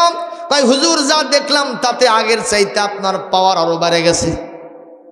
আসলে কথা ভুল না শুদ্ধ? আপনারা বলেন তো, আসলে পাওয়ারটা কার? আমার সফর সঙ্গী, তুমি বারবার কিন্তু ভুল করতেছো। এটা আমার কোনো পাওয়ার নয়, এই পাওয়ারটা হলো কেবলমাত্র আমার আল্লাহর। ওখান থেকে একটা সিমটি আল্লাহ আমাকে তার অনুমতিতে দিয়েছেন। খবরদার, এইবার বলো পাওয়ার কার? আল্লাহর পাওয়ার। বেশি না কম? আগের চেয়ে আরো বেশি। মারহাবা কর। তাহলে এবার আল্লাহর নামটা স্মরণ করে বুকে হাত দিয়ে বলো তো, আমার রুটিটা কোথায় গেছে? বলতেছে, হুজুর আমি আর আপনার সাথে থাকবো না। কেন? কয়, আপনি বারবার রুটির প্রসঙ্গ তুলতেছেন, আমি রুটি কোথায় আছে তা জানি না। আচ্ছা, তুমি কি রুটি খাইছো? কয়, বুঝি না। কাউকে দিছ কজ তাও জানি না, হারাইছে কয় যে ওটা তো আগের থেকেই জানি না। ও জানে না কথা কয় না, জানে না। কিন্তু নবীর সামনে মিথ্যা বলা আর আমি হুজুরের সামনে চেয়ারম্যানের সামনে মিথ্যা বলা, এটা কি এক হবে? কথা কন না কেন? একটা লোক বাইরে প্রস্রাব করে, আর একটা লোক মসজিদের ভিতরে দাঁড়ায় থেকে প্রস্রাব করে, বাইরে দাঁড়ায় থেকে প্রস্রাব করে, আবার আরেকজন মসজিদের ভিতরে দাঁড়ায় থেকে প্রস্রাব করে। এই দুজনের ভিতরে সবচেয়ে বড় অপরাধী কে? কঠিন অপরাধ যার কোনো ক্ষমা হওয়ার কথা নয়। যেরকম ঠিক নেবে ঠিক। তো ওই লোকটা যে মিথ্যা বলতেছে নবীর সাথে, জলিলুল কদর নবী যার উপরে ইনজিল শরীফ অবতীর্ণ হয়েছিল, ঈসা রূহুল্লাহ, وإذ قال عيسى ابن مريم للحواريين من أنصاري إلى الله قال الحواريون نحن أنصار الله فآمنت طائفة من بني إسرائيل وكفرت طائفة فأيدنا الذين آمنوا على عدوهم فأصبحوا ظاهرين।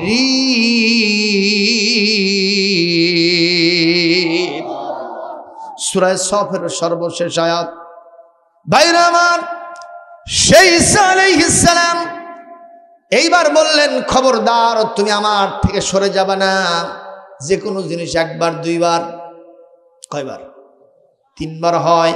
ও মুসলমান, রুটি কি আপনারা বের করতে চান না? দেখতে চান না? আজকে কি তাবারক আছে? নাই। ওই রুটি বের করে আমরা সবাই মিলে ভাগ বাটোয়ারা করে খায় তারপরে যাব। জোরে কোন ইনশাআল্লাহ। তার আগে আপনাদের স্মরণ আছে হযরত ওমর বইয়ের কাছে বলতেছে, ইন্না লিল্লাহি ওয়া ইন্না ইলাইহি রাজিউন, কয় হাজার দিনার? জোরে ক। আমাদের স্ত্রীরা যদি এইরকম দেখে যে 2000 দিনার আসছে, আপনি যদি ইন্না লিল্লাহ পড়ি, উনি সুবহানাল্লাহ কবে? আমাদের এরকম বিবি আছে না নাই? জোরে ক। আমাদের বিবিরা এক একজন বাড়িতে দেখবেন এসপি হয়ে বসে থাকে। স্বামী যদি আসতে বলে, উনি টন দিয়ে কথা কয়। আছে নাকি কর? সুনামগঞ্জ মানে কি? সুনাম মানে ভালো নাম, সুনামগঞ্জ মানে ভালো গঞ্জ, ঠিক না বে ঠিক? তাও এখানে এই কারবার আছে। এই তুমি বিয়ে শাদী করছো, তুমি কেমন বুঝো? ও ঠিকই বলেছে, লক্ষ শিশু ঘুমিয়ে আছে সব শিশুদের অন্তরে, ঠিক দেবে ঠিক কন। ওরা তো ইসরা পাকা, আমাদের চাইতে ওদের হাতে বড় বড় ফোন আছে, কথা কয় না। ওই যে আমার বগুড়া এক শিশুর ঘুম হয় না, হুজুরের কাছে নিয়ে আসছে, একটু ফু দিয়ে দেন তো। হুজুর যত ফু আছে সব শেষ করছে, খালি আরো বেশি কাঁদে। কয় হুজুর আপনার চেয়ে বড় হুজুরের কাছে নিয়ে যায়, দিয়ে কি হয়? বড় হুজুরের কাছে নিয়ে গেছে, উনি ফু দেওয়াও সারা, আরো কান্দা সারা, বেশি কান্দে। 2 দিন পরে হুজুরের সাথে দেখা, আপনার ছেলের খবর কি? কয় হুজুর আর কান্দে না, আমার ফু দিয়ে কাম হয়েছে। কয় না, দুনিয়ার সব হুজুরের ফু শেষ, তাও কান্দা বন্ধ হয় না। কিভাবে বন্ধ হলো? কয় ওকে একটা বড় ফোন কিনে দিয়েছি, আর জীবনেও কান্দে না। ইমাম সাহেব কথা কন না কেন? এই ফোন আজকে আমাদের ছেলেদের জীবন শেষ করে দিচ্ছে, কথা কন না কেন? এমন কিছু শিক্ষা দীক্ষা ইন্টারনেটের ভিতরে দেওয়া হচ্ছে, এগুলো পিতামাতার সাথে সন্তানের সুসম্পর্ক নষ্ট করার জন্য। যখন ঠিক কিনা, একটা 7 পড়া ছেলে তার ভিতরে যৌন কামনা সৃষ্টি করে দিচ্ছে। বগুড়া শহরে আমার যেখানে বাসা, তার পাশে দেখি, পাশে একটা স্কুল থেকে ছেলে পেলে এইরকম ছোট 7-এ পড়ে, 8-এ পড়ে, তারা তাদের বান্ধবীকে নিয়ে এসে লিজার পিরিয়ডে ওখানে বসতে গল্প করে। এখন আপনি বলতে যাবেন, ওদের হাতেও এখন অস্ত্র পৌঁছে গেছে, কথা কয় না? আমাদের দেশে কিশোর গ্যাং আছে না নয়? এ জোরে কল, আছে না নয়? কিশোর গ্যাংয়েরা আজকে আমাদের সমাজে, একটা মানুষ যদি পান থেকে চুন খসে, এক কথা থেকে 2 কথা বলে, ওরা বিরাট একটা গ্রুপ মোটরসাইকেল নিয়ে এসে তার বুকের ভিতরে ডেগার চালায় দেয়, ব্রাশ ফায়ার করে উড়ায় দিয়ে তারপরে বীর দর্পে চলে যায়। আর কিছু শ্রেণীর নেতা আছে, তারা আবার তাদেরকে টাকা দিয়ে পালে, আছে না নাই? আজকে সমাজটা কোন জায়গায় চলে গেছে? একজন কবি আফসোস করে বলেছে, ও দেশের ভাই রে বল না কোথায় যাই রে, একটু শান্তি বলো কোথায় গিয়ে পাই রে। ও দেশের ভাই রে বল না কোথায় যাই রে, একটু শান্তি বলো কোথায় গিয়ে পাই রে। ঠিক না? ঠিক ঠিক না ঠিক? আমাদের চেয়ারম্যান সাহেবরা হয়রান হয়ে যাচ্ছে। যে মাহফিলে যায় চেয়ারম্যান আমাদেরকে বলে, হুজুর ছেলেরা যাতে মাদকের প্রতি আসক্ত না হয়, ছেলেরা যাতে বাপ মাকে ভালোবাসে, ছেলেরা যেন এই মোবাইল ফোন ব্যবহার না করে পড়াই যেন মন বসে, এগুলো আমরা বারবার ওয়াজ করে আসতেছি। চেয়ারম্যান সাহেবরা পেরেশান হয়ে যাচ্ছে, কিন্তু হচ্ছে না কেন? আমার মনে হয় আরো কঠোর আইন দরকার আছে। সে আইন হলো মহাগ্রন্থ আল কোরআনের আইন। জোরে বলুন ঠিক না ঠিক? কোরআন সুন্নাহর বিধানের আলোকেই কেবলমাত্র শুধুমাত্র একমাত্র এই ঘুণে ধরা সমাজকে আবার মদিনার আলোকে গড়ে তোলা সম্ভব হবে। আমার কথার সাথে একমত থাকলে দুহাত তুলে আল্লাহকে দেখায় দেন। লিল্লাহে তাকবীর, লিল্লাহে তাকবীর। আল কোরআনের আলো সারা দুনিয়ায় জালো। কোরআন সুন্নাহ যেখানে, কোরআন নাই যেখানে, লিল্লাহে তাকবীর, লিল্লাহে তাকবীর। আলহামদুলিল্লাহ। তামান কষ্ট পাইলেন ভাইজান? এই কোরআন আওয়ামী লীগের, এই কোরআন বিএনপির, এই কোরআন জাতীয় পার্টির জাসদ বাসদ, ইসলামী আন্দোলন বাংলাদেশ, জামাত ইসলামী, এই কোরআন এবং তাবলিগ জামাত, এই কোরআন পীর মাশায়েখ, আলিয়া মাদ্রাসা, কওমি মাদ্রাসা, তাবলিগ জামাতের দুইটা গ্রুপ যা আছে সবার জন্য কোরআন কিনা? জনগণ ঠিক কিনা? এই কোরআনের কথা বললে চেয়ারম্যান কেন, কারো মন খারাপ হওয়ার কথা নয়। ঠিক না ঠিক বলেন? সবাইকে ওই 6 হাত 100 হাত কবরের ভিতরেই যেতে হবে, নাকি চেয়ারম্যান সাহেবের জন্য 3 হাত হবে? হবে? আমাদের সব কিছু এক, সুতরাং আমাদেরকে বিভেদ করার কোনো কারণ নেই। জোরে বলি আল্লাহুম্মা আমিন। ঈসা আলাইহিস সালাম ওটা থাক, এখন ওমরেরটা বলি। কি বলেন? হযরত ওমর রাদিয়াল্লাহু তাআলা আনহুর পাঠানো সেই শাসনকর্তা, নাম কি বললাম? সাঈদ ইবনে আমর। বিবিকে বললেন, এটা আমার বড় বিপদ হয়ে গেছে, কি করব এটা দিয়া? বিবি বললেন, আপনার টেনশন নাই, আপনার দেশের মানুষেরা দুর্ভিক্ষের ভেতরে আছে, আপনি জানেন না, টাকাটা আমাকে দেন, আমি 1 ঘন্টার ভিতরে সবগুলো বিলি বন্টন করে দিয়ে দিব। এরকম বিবি হলে আল্লাহর বিধান পালন করা সহজ না কঠিন? এরকম বিবি দরকার আছে? তাহলে সেই বিবি গ্রহণ করার জন্য 3টা কোয়ালিটি লাগবে। আল মারআতু ইজা সাল্লাত খামসাহা, 5 ওয়াক্ত নামাজ লাগবে। কতক্ষণ? সামাত শাহরাহা, রমজান শরীফের রোজা লাগবে। আহসানাত ফারজাহা, যে তার সতীত্বের হেফাজত করে এরকম মহিলা লাগবে। জোরেগণ ঠিক না বেঠিক? তুনকাহুল মারআতু লিআরবাইন, লিহাসাবিহা, লিজামালিহা, ওয়া লিহাসাবিহা, ওয়া লিনাসাবিহা, ওয়া লিদীনিহা, ওয়া লিমালিহা, আও কামা ক্বালা নবী সাল্লাল্লাহু আলাইহি ওয়াসাল্লাম। তার দিনদারি লাগবে। দিনদারিটাই হলো সবচেয়ে বেশি প্রাধান্য। জোরে বলুন ঠিক না বেঠিক? আমাদের দেশে কয় না, জাতের মিয়া কালো ভালো। অনেকে পূর্ণিমার চাঁদ অনেকের বাড়িতে আসছে, ওই বিবিকে নিয়ে আমার কাছে এসে কান্দাকাটি করে। আমরা বড় মসজিদের ইমাম তো, এসে আমার কাছে কান্দে। জিজ্ঞেস করলেন, ভাইজান কান্দেন কেন? বলে, হুজুর এমন একটা বিবি পাইছে, আমার সংসারে আগুন জ্বলতেছে। আমি বললাম, কি আপনার বিবি কি অসুন্দরী? কয় যে, না হুজুর, পূর্ণিমার চাঁদের চাইতেও সুন্দরী মেয়ে। কিন্তু কেন এরকম অবস্থা কেন? কয় যে, আমার সাথে কথা বলে না। আমি ব্যবসা প্রতিষ্ঠানে গিয়ে বারবার ফোন দিলে আমার ফোন রিসিভ হয় না। আমি বাড়িতে যখন ঢুকি মনে হয় দা কুমড়ার সম্পর্ক। বাড়ি থেকে যখন বের হয়ে যায় ওরা আনন্দ আর কে দেখে, আমার ফোন ধরে না। অথচ আমি বাড়িতে যখন আসি কল লিস্ট হাতায় দেখি কার সাথে যেন বারবার কথা বলছে। আপনারা বলেন লক্ষণ ভালো না খারাপ? লক্ষণ ভালো না খারাপ? এটা প্রতিপরণা স্ত্রী হতে পারে না। একে নিয়ে যতই সুন্দরী হোক, ওই সংসারে কোনো শান্তি পাওয়া যাবে না। ঠিক? ফিরে আসতে হবে বিশ্ব নবীর আদর্শে। জোরে বলি আল্লাহুম্মা আমিন। দেখেন না, আমার নবীর এট এ টাইমে 9 জন থেকে 11 জন বিবি ছিলেন। এট এ টাইমে, আল্লাহু আকবার কর। কিন্তু কোন বিবি আমার নবীর বিরুদ্ধে উচ্চবাচ্য করেন নাই। আম্মা জান আয়েশা রাদিয়াল্লাহু তাআলা আনহা বলেছেন, আমাদের ঘরের ভিতরে মডার্ন ইকুইপমেন্টস ফর পিচ, শান্তির জন্য আধুনিক উপকরণ বলতে যা বোঝায় কিছুই ছিল না। ডিসি ছিল না, এসি ছিল না, কালার টেলিভিশন ছিল না, ডিপ ফ্রিজ ছিল না, কোন সোফা সেট ছিল না।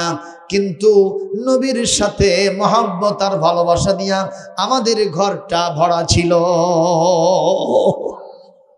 হযরত ওমর বলেন, আমি একদিন বিশ্ব নবীর ঘর দেখতে গেলাম। আমি টোকা দিতেই আল্লাহর নবী তার বিছানা থেকে এসে আমাকে দরজা খুলে দিলেন। আমি দেখি বিশ্ব নবীর গায়ে একটা চাদর মোবারক।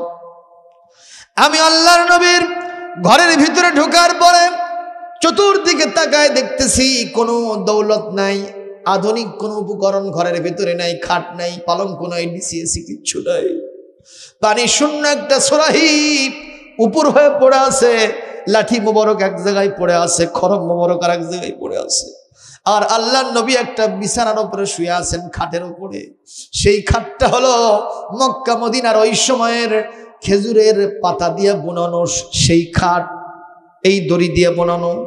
আমি দেখলাম বিশ্বনবী যখন আমাকে রিসিভ করার জন্য দাঁড়ায় গেছেন, আমি যখন কোলাকুলি করলাম, নজর করলাম বিশ্বনবীর পিঠে ওই দড়ির দাগ উঠে গেছে। হযরত ওমর বলেন, এই দৃশ্য দেখে আমি ডুকরে কেঁদে উঠলাম আর বললাম, ইয়া রাসূলুল্লাহ, ইয়া হাবিবাল্লাহ, পৃথিবীতে কাফেররা কত শান্তি করলো, পৃথিবীতে কাফের বেদিনেরা ওই মুশরিকেরা কত শান্তি করলো, তাদের কত খাট পালঙ্ক হলো, গাড়ি বাড়ি হলো, রঙিন স্বপ্ন হলো।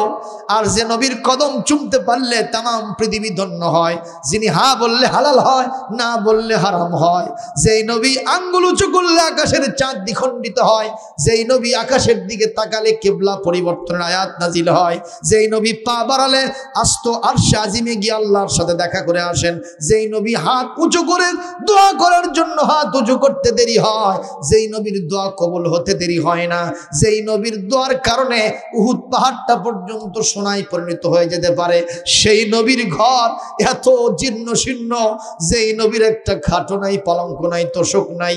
হুজুর গো, আপনি আমাকে অনুমতি দেন, আপনার জন্য একটা তোষক আমি বানায়া দিব।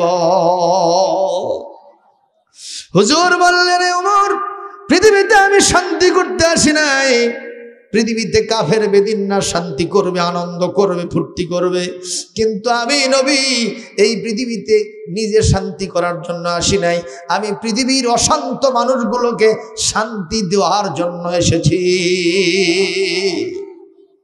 আল্লাহু আকবার, জোরে কোন মুসলমান, কথা ঠিক না বে ঠিক? আরো জোরে কোন, কথা ঠিক না বে ঠিক? ভাইরা আমার, আপনাদের মনেও প্রশ্ন হতে পারে, হুজুর এই পৃথিবীতে মুসলমানদের অবস্থা খুব খারাপ, কিন্তু ইহুদি খ্রিস্টান ওই মুশরিক মুনাফিকদের অনেক বেশি ক্ষমতা হয়, কথা কয় না? যত বড় হুজুর হয় দেখা যায় সেই হুজুরের অবস্থা আরো খারাপ, কথা কয় না? আরো জোরে কোন ঠিক না বে ঠিক? অনেক হুজুর আছে সাইকেল নিয়ে পর্যন্ত নামাজ পড়াতে যায়, সেই সাইকেলের চেন দিয়ে আবার তার জামাটা কাপড় পর্যন্ত মাখে যায়। ৩,০০০ টাকার বেশি বেতন গ্রামের দিকে নাই, শহর মন্ত্রণালয় ৫-১০ হাজার টাকা আছে, ঠিক না বে ঠিক? কর ও মুসলমান, এইরকম বেতন দেওয়া কি উচিত না একটু বেশি হওয়া দরকার? আমাদের এলাকায় এক মুয়াজ্জিন সাহেবের বেতন হলো ৩,০০০ টাকা। কয় হাজার? তা আবার ৬ মাস বাকি। কয় মাস ভাই? ৬ মাস বাকি, ৩,০০০ টাকা বেতন। ওনার সংসার কেমনে চলে? ও বইয়ের ঝাঁটার বাড়ি খাবে না খাবে না? কথা কয় না কেন? ৩,০০০ টাকা বেতন, চাল ডাল তরি তরকারির যে দাম, হাই সর্বনাশ, এটাতে কি হয় আর কাম? তা এখন ওই মনে মনে চান্স নেয় যে একটা দেখি, এটা গোপনে একটা আঘাত দেওয়া যায় কিনা, অ্যাঙ্গেলে একটা মার দেওয়া যায় কিনা। একদিন সভাপতি সাহেব মেলাবার তার কাছে আপত্তি জানাইছে, একটু বেতন বেশি করে দেন। ওর কোনো কানই ধরে না, খালি বলে যে হুজুর মানুষের এত টাকা লাগবে রে, হুজুর মানুষ দুনিয়াতে না খাই বেশি থাকবে, এরকম ফতুয়া ঝাড়ে। এরকম ফতুয়াবাজ আপনাদের দেশে আছে নাকি? তো আজকে হঠাৎ করে এসে সভাপতি সাহেব বলতেছে, মুয়াজ্জিন সাহেব, ইমাম সাহেব আছে? কয় না, উনি তো ছুটিতে গেছে। তো একটা দোয়া করা লাগলো নি। কি দোয়া? আমার ছেলের আগামীকাল বিসিএস পরীক্ষা, দোয়া করতে হবে যাতে একটা ভালো চাকরি হয়। মুয়াজ্জিন সাহেব মনে করছে দিস ইজ দ্য মোমেন্ট, এটা আমার সুবর্ণ সুযোগ, কাম পেয়ে গেছি বাবা। কতক্ষণ বাস সবাইকে বলছে, বসুন, আজকের সভাপতি মোতাওয়াল্লি সাহেবের ছেলের জন্য একটা ভালো দোয়া হবে, আপনারা বসেন। সবাই বসে গেছে, আমিন ধরেছে। মুয়াজ্জিন সাহেব বলতেছে, আল্লাহ, যেই সভাপতি সাহেব আমাদেরকে প্রত্যেকটা মাসে বেতন দিয়ে পালেন, 3000 টাকা বেতন, 6 মাস বাকি। আল্লাহ, সেই সভাপতির জন্য দোয়া না করে কি পারি? আল্লাহ গো, সভাপতির ছেলে আগামীকাল বিসিএস পরীক্ষা দিতে যাবে। আল্লাহ গো, বিসিএস এর চান্স দিয়ে দিবেন, একটা সরকারি চাকরি দিবেন, যার বেতন মাসে যেন অন্তত 3000 টাকা হয়। এই কথা বলাও সারা, সভাপতির আগে যাওয়াও সারা।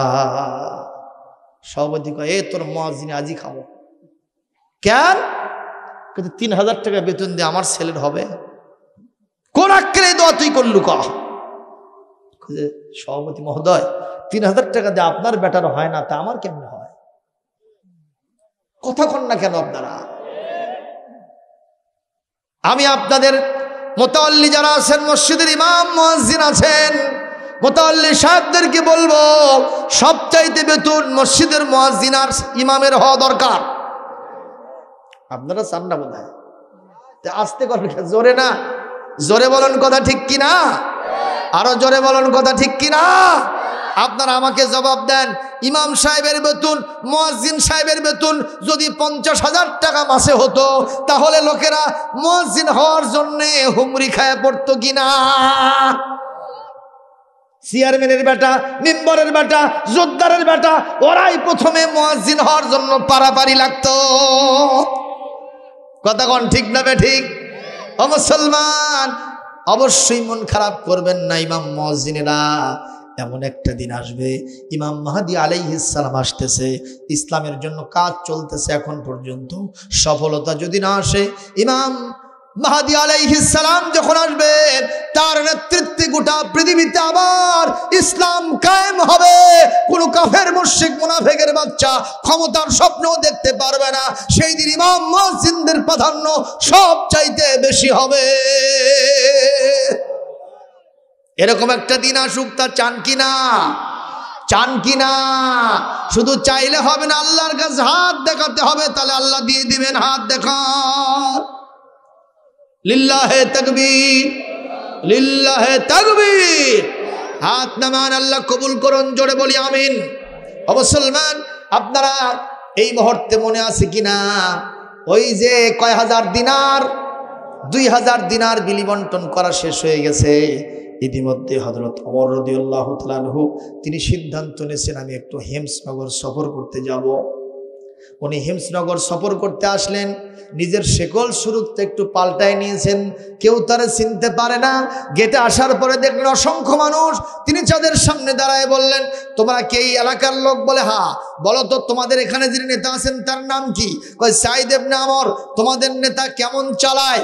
দেখা গেল লোক হলো 2টা দল। জোরে কোন কয় দল? এক দলের সদস্য বেশি আর এক দলের সদস্য কম। যাদের সংখ্যা বেশি তারা বলতেছে, আমাদের নেতার বিরুদ্ধে 1 নয় 2 নয়, আমাদের অন্তত পক্ষে 4টা অভিযোগ আছে।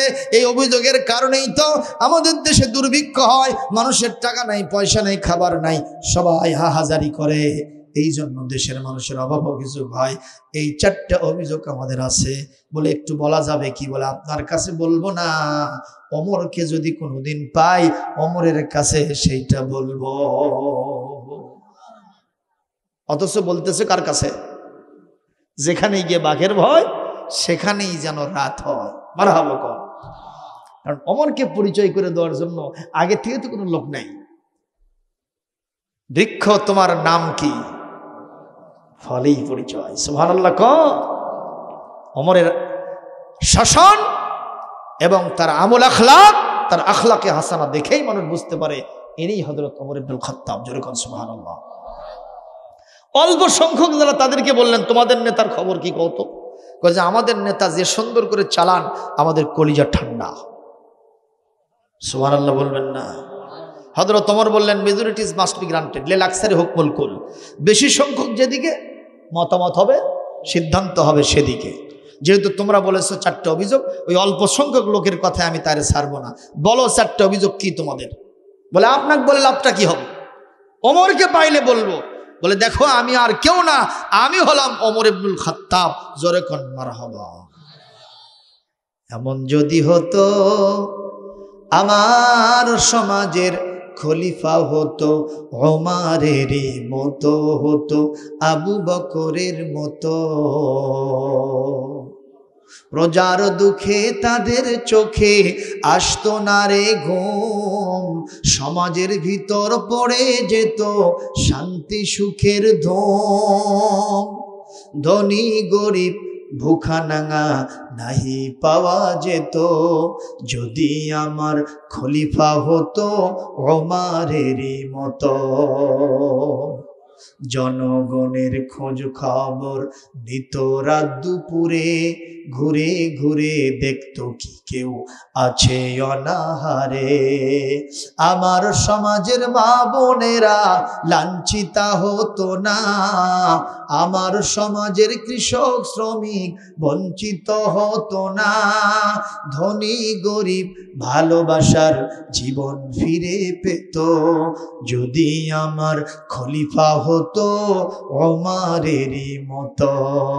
এমন যদি হতো, বলেন আল্লাহুম্মা আমিন। আরো জোরে বলেন না আমিন। হযরত ওমর বললেন, নেতার বিরুদ্ধে তোমাদের 4টা অভিযোগ কি বলো? বলে 1 নম্বর অভিযোগ, আমাদের নেতা প্রত্যেক দিন অফিসে 1 ঘন্টা লেট করে আসেন। কয় ঘন্টা? আসতে হবে 10টায়, উনি প্রত্যেক দিন আসেন 11টায়। আমাদের অনেক বড় সমস্যা হয়। 2 নম্বর অভিযোগ, আমাদের নেতা মাসে 1 দিন অফিস থেকে অনুপস্থিত, কোনো ছুটি ছাটা নাই। কি যে হয়, তিনি 1 দিন আসেনই না, অ্যাবসেন্ট, অনুপস্থিত, গায়েব। আমাদের বড় অসুবিধা হয়, মানুষগুলি অনেকগুলি সমস্যা আসে, অনেকগুলি ফাইল চাপা পড়ে, উনি আসেন না, আমাদের অবস্থা বড় খারাপ হয়। এটা 2 নম্বর। 3 নম্বর, আমাদের নেতা রাতের বেলায় এশার নামাজ পড়ে যখন বাসায় ঢোকে, ফজর পড়ে, আমরা যখন ফজর পর্যন্ত তার বাড়ির সামনে গিয়ে ডাকাডাকি করি, আমাদের নেতার কি যে হয়, এশা থেকে ফজর পর্যন্ত ডেকে ডেকে মরে গেলেও তিনি বাড়ি থেকে বের হন না। এটা 3 নম্বর অভিযোগ। আর 4 নম্বর অভিযোগ, আমাদের নেতা যখন কোনো মঞ্চে বসে বক্তব্য দেন, কোনো বিচার সালিশ করেন, আমাদের নেতা যদি কোনো জায়গায় ওয়াজ করেন, হঠাৎ করে মাঝখানে বেহুশ হয়ে পড়ে যান। 1টা 2টা না, যতটা জায়গায় গেছি সব জায়গায় তিনি এইভাবে বেহুশ হয়ে সেন্সলেস হয়ে মাটিতে পড়ে যান। আমরা একটা কিংকর্তব্য বিমূঢ় অবস্থায় পড়ে যাই। এই 4টে অভিযোগ নেতার বিরুদ্ধে আছে। আপনি যেহেতু এসেছেন, নেতার এই বিচারগুলি আপনি করবেন, আর আমরা সাধারণ নাগরিক, আমাদের সাথে নেতার সম্পর্ক ভালো করে দিবেন। হযরত ওমর বললেন, কোনো খাতির হবে না, আমি যদিও তাদের নিযুক্ত করেছি, নিয়োগ দিয়েছি, এই 4টা প্রশ্নের সঠিক জবাব না দিলে আমার তরবারি তার বিরুদ্ধে চলবে। জোরে কোন মারহাবা। অভিযোগ হলো কয়টা? আর জোরে, জোর হলো না, সবাই বলেন। শুনবেন নাকি উঠে যাবেন? আলোচনার কিছুক্ষণ চলবে, যারা হাত তুলে দেখায় তারা, আর কিছুক্ষণ চলবে। এরকম যদি চান তাহলে হাত তুলে দেখান। কারণ আল্লাহর নবীর একটা আদাত মোবারক ছিল, তিনি জনমত যাচাই না করে কোনো বক্তব্য রাখতেন না। হুজুর ঠিক না? হুজুর জিজ্ঞেস করতেছেন, আওয়ালা আকুলু লাকুম আলা আদুল্লু লাকুম, আমি কি তোমাদের উদ্দেশ্যে বায়ান করব না? সাহাবায়ে আজমান শুধু নাম বলতেন না, তারা বলতেন, বালা ইয়া রাসূলুল্লাহ, কেন বলবেন না, হোয়াই নট, সেটাই বলেন। আপনার বক্তব্য শুনবো, আপনার বক্তব্য মানবো, এমনকি মানতে গিয়ে যদি জানো চলে যায় তাও কোনো পরোয়া করব না। সুবহানাল্লাহ বলবেন না মিয়া? তাহলে আপনারা শুনতে রাজি আছেন তো? আর আধা ঘন্টা বলবো ইনশাআল্লাহ, থাকবেন? আধা ঘন্টা। এইবার বলেন তো, অভিযোগ হলো কয়টা? এই লোকগুলোকে ধরে নিয়ে তিনি ভিতরে গেলেন। সাইদ ইবনে আমর তাকে দেখার সাথে সাথে, যেহেতু আগের থেকে তিনি ইনফরমেশন দেন নাই, মোবাইল টেলিফোন কি তখন ছিল, আচমকা তিনি উপস্থিত হয়ে গেছেন। ওনাকে দেখার সাথে সাথে সাইদ ইবনে আমর দাঁড়িয়ে গেছেন সম্মানার্থে। কওমু ইলা সাইয়্যিদিকুম, উনি বলছেন, আসসালামু আলাইকুম ইয়া আমিরাল মুমিনিন খলিফাতুল মুসলিমিন, লিমাযা জিতা হুনা মিন আইনা জিতা, আপনি এত তাড়াতাড়ি কোথা থেকে কিভাবে আসলেন? হযরত ওমর বলতেছেন, সালামের জবাব দিয়া বললেন, শোনো, ওইগুলো কোনো কথা আমি শুনতে চাই না। এমন জায়গায় আমি তোমাকে নিযুক্ত করেছি হিমসনগর, এখানকার মানুষের ভিতরে কেন তোমার ব্যাপারে প্রশ্ন থাকবে? কেন এই দেশের মানুষের দুর্ভিক্ষ হবে আর তারা আমার কাছে সাহায্য নেওয়ার জন্য যাবে? তুমি কি রকম রাষ্ট্র চালাও, কি রকম তোমার আচার আচরণ, কেন এদের ভিতরে এই চারটে প্রশ্ন থাকে? তাড়াতাড়ি জবাব দাও। হযরতে সাঈদ ইবনে আমর বলেন, আমার কি তাদের আমার বিরুদ্ধে অভিযোগ আমি তো জানি না। একের পর এক অভিযোগগুলো দায়ের হোক, আমি চেষ্টা করব সবগুলো অভিযোগের উত্তর দেওয়ার জন্য ইনশাআল্লাহ। অভিযোগ দায়েরকারীদের এক পাশে দাঁড় করাইলেন আর হযরতে সাঈদ ইবনে আমরকে আরেক পাশে দাঁড় করাইলেন। কথাগুলি শোনা যায়? অবসলমান শোনা যায়? আমি কিন্তু বিশ্বনবীর আদর্শ বর্ণনা করতেছি। লাকাদ কানা লাকুম ফি রাসূলিল্লাহি উসওয়াতুন হাসানা, এগুলো ছিল রাসূলের উসওয়ায়ে হাসানা। আমি সেটাই আপনাদের সামনে বর্ণনা করতেছি।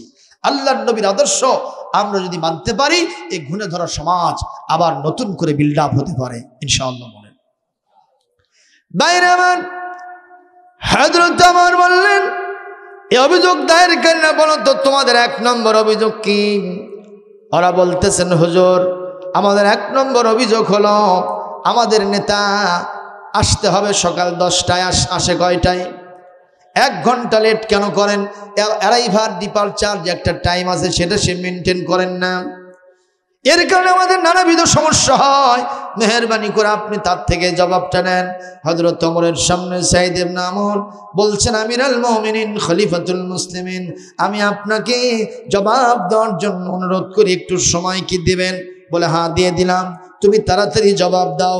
বলে আমিরুল মুমিনিন খলিফাতুল মুসলিমিন, আমি আগে থেকে এখানে আসতে চাই নাই, কিন্তু আপনি জোর করে হিমসনগরীর শাসনকর্তা আমাকে বানায় দিয়েছেন।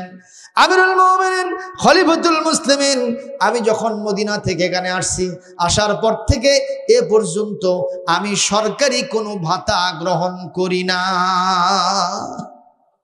সরকারি কোনো বেতন, রাতেব, আমি অনারিয়াম স্যালারি কোনো গ্রহণ করি না। মারহাবা কন্যা।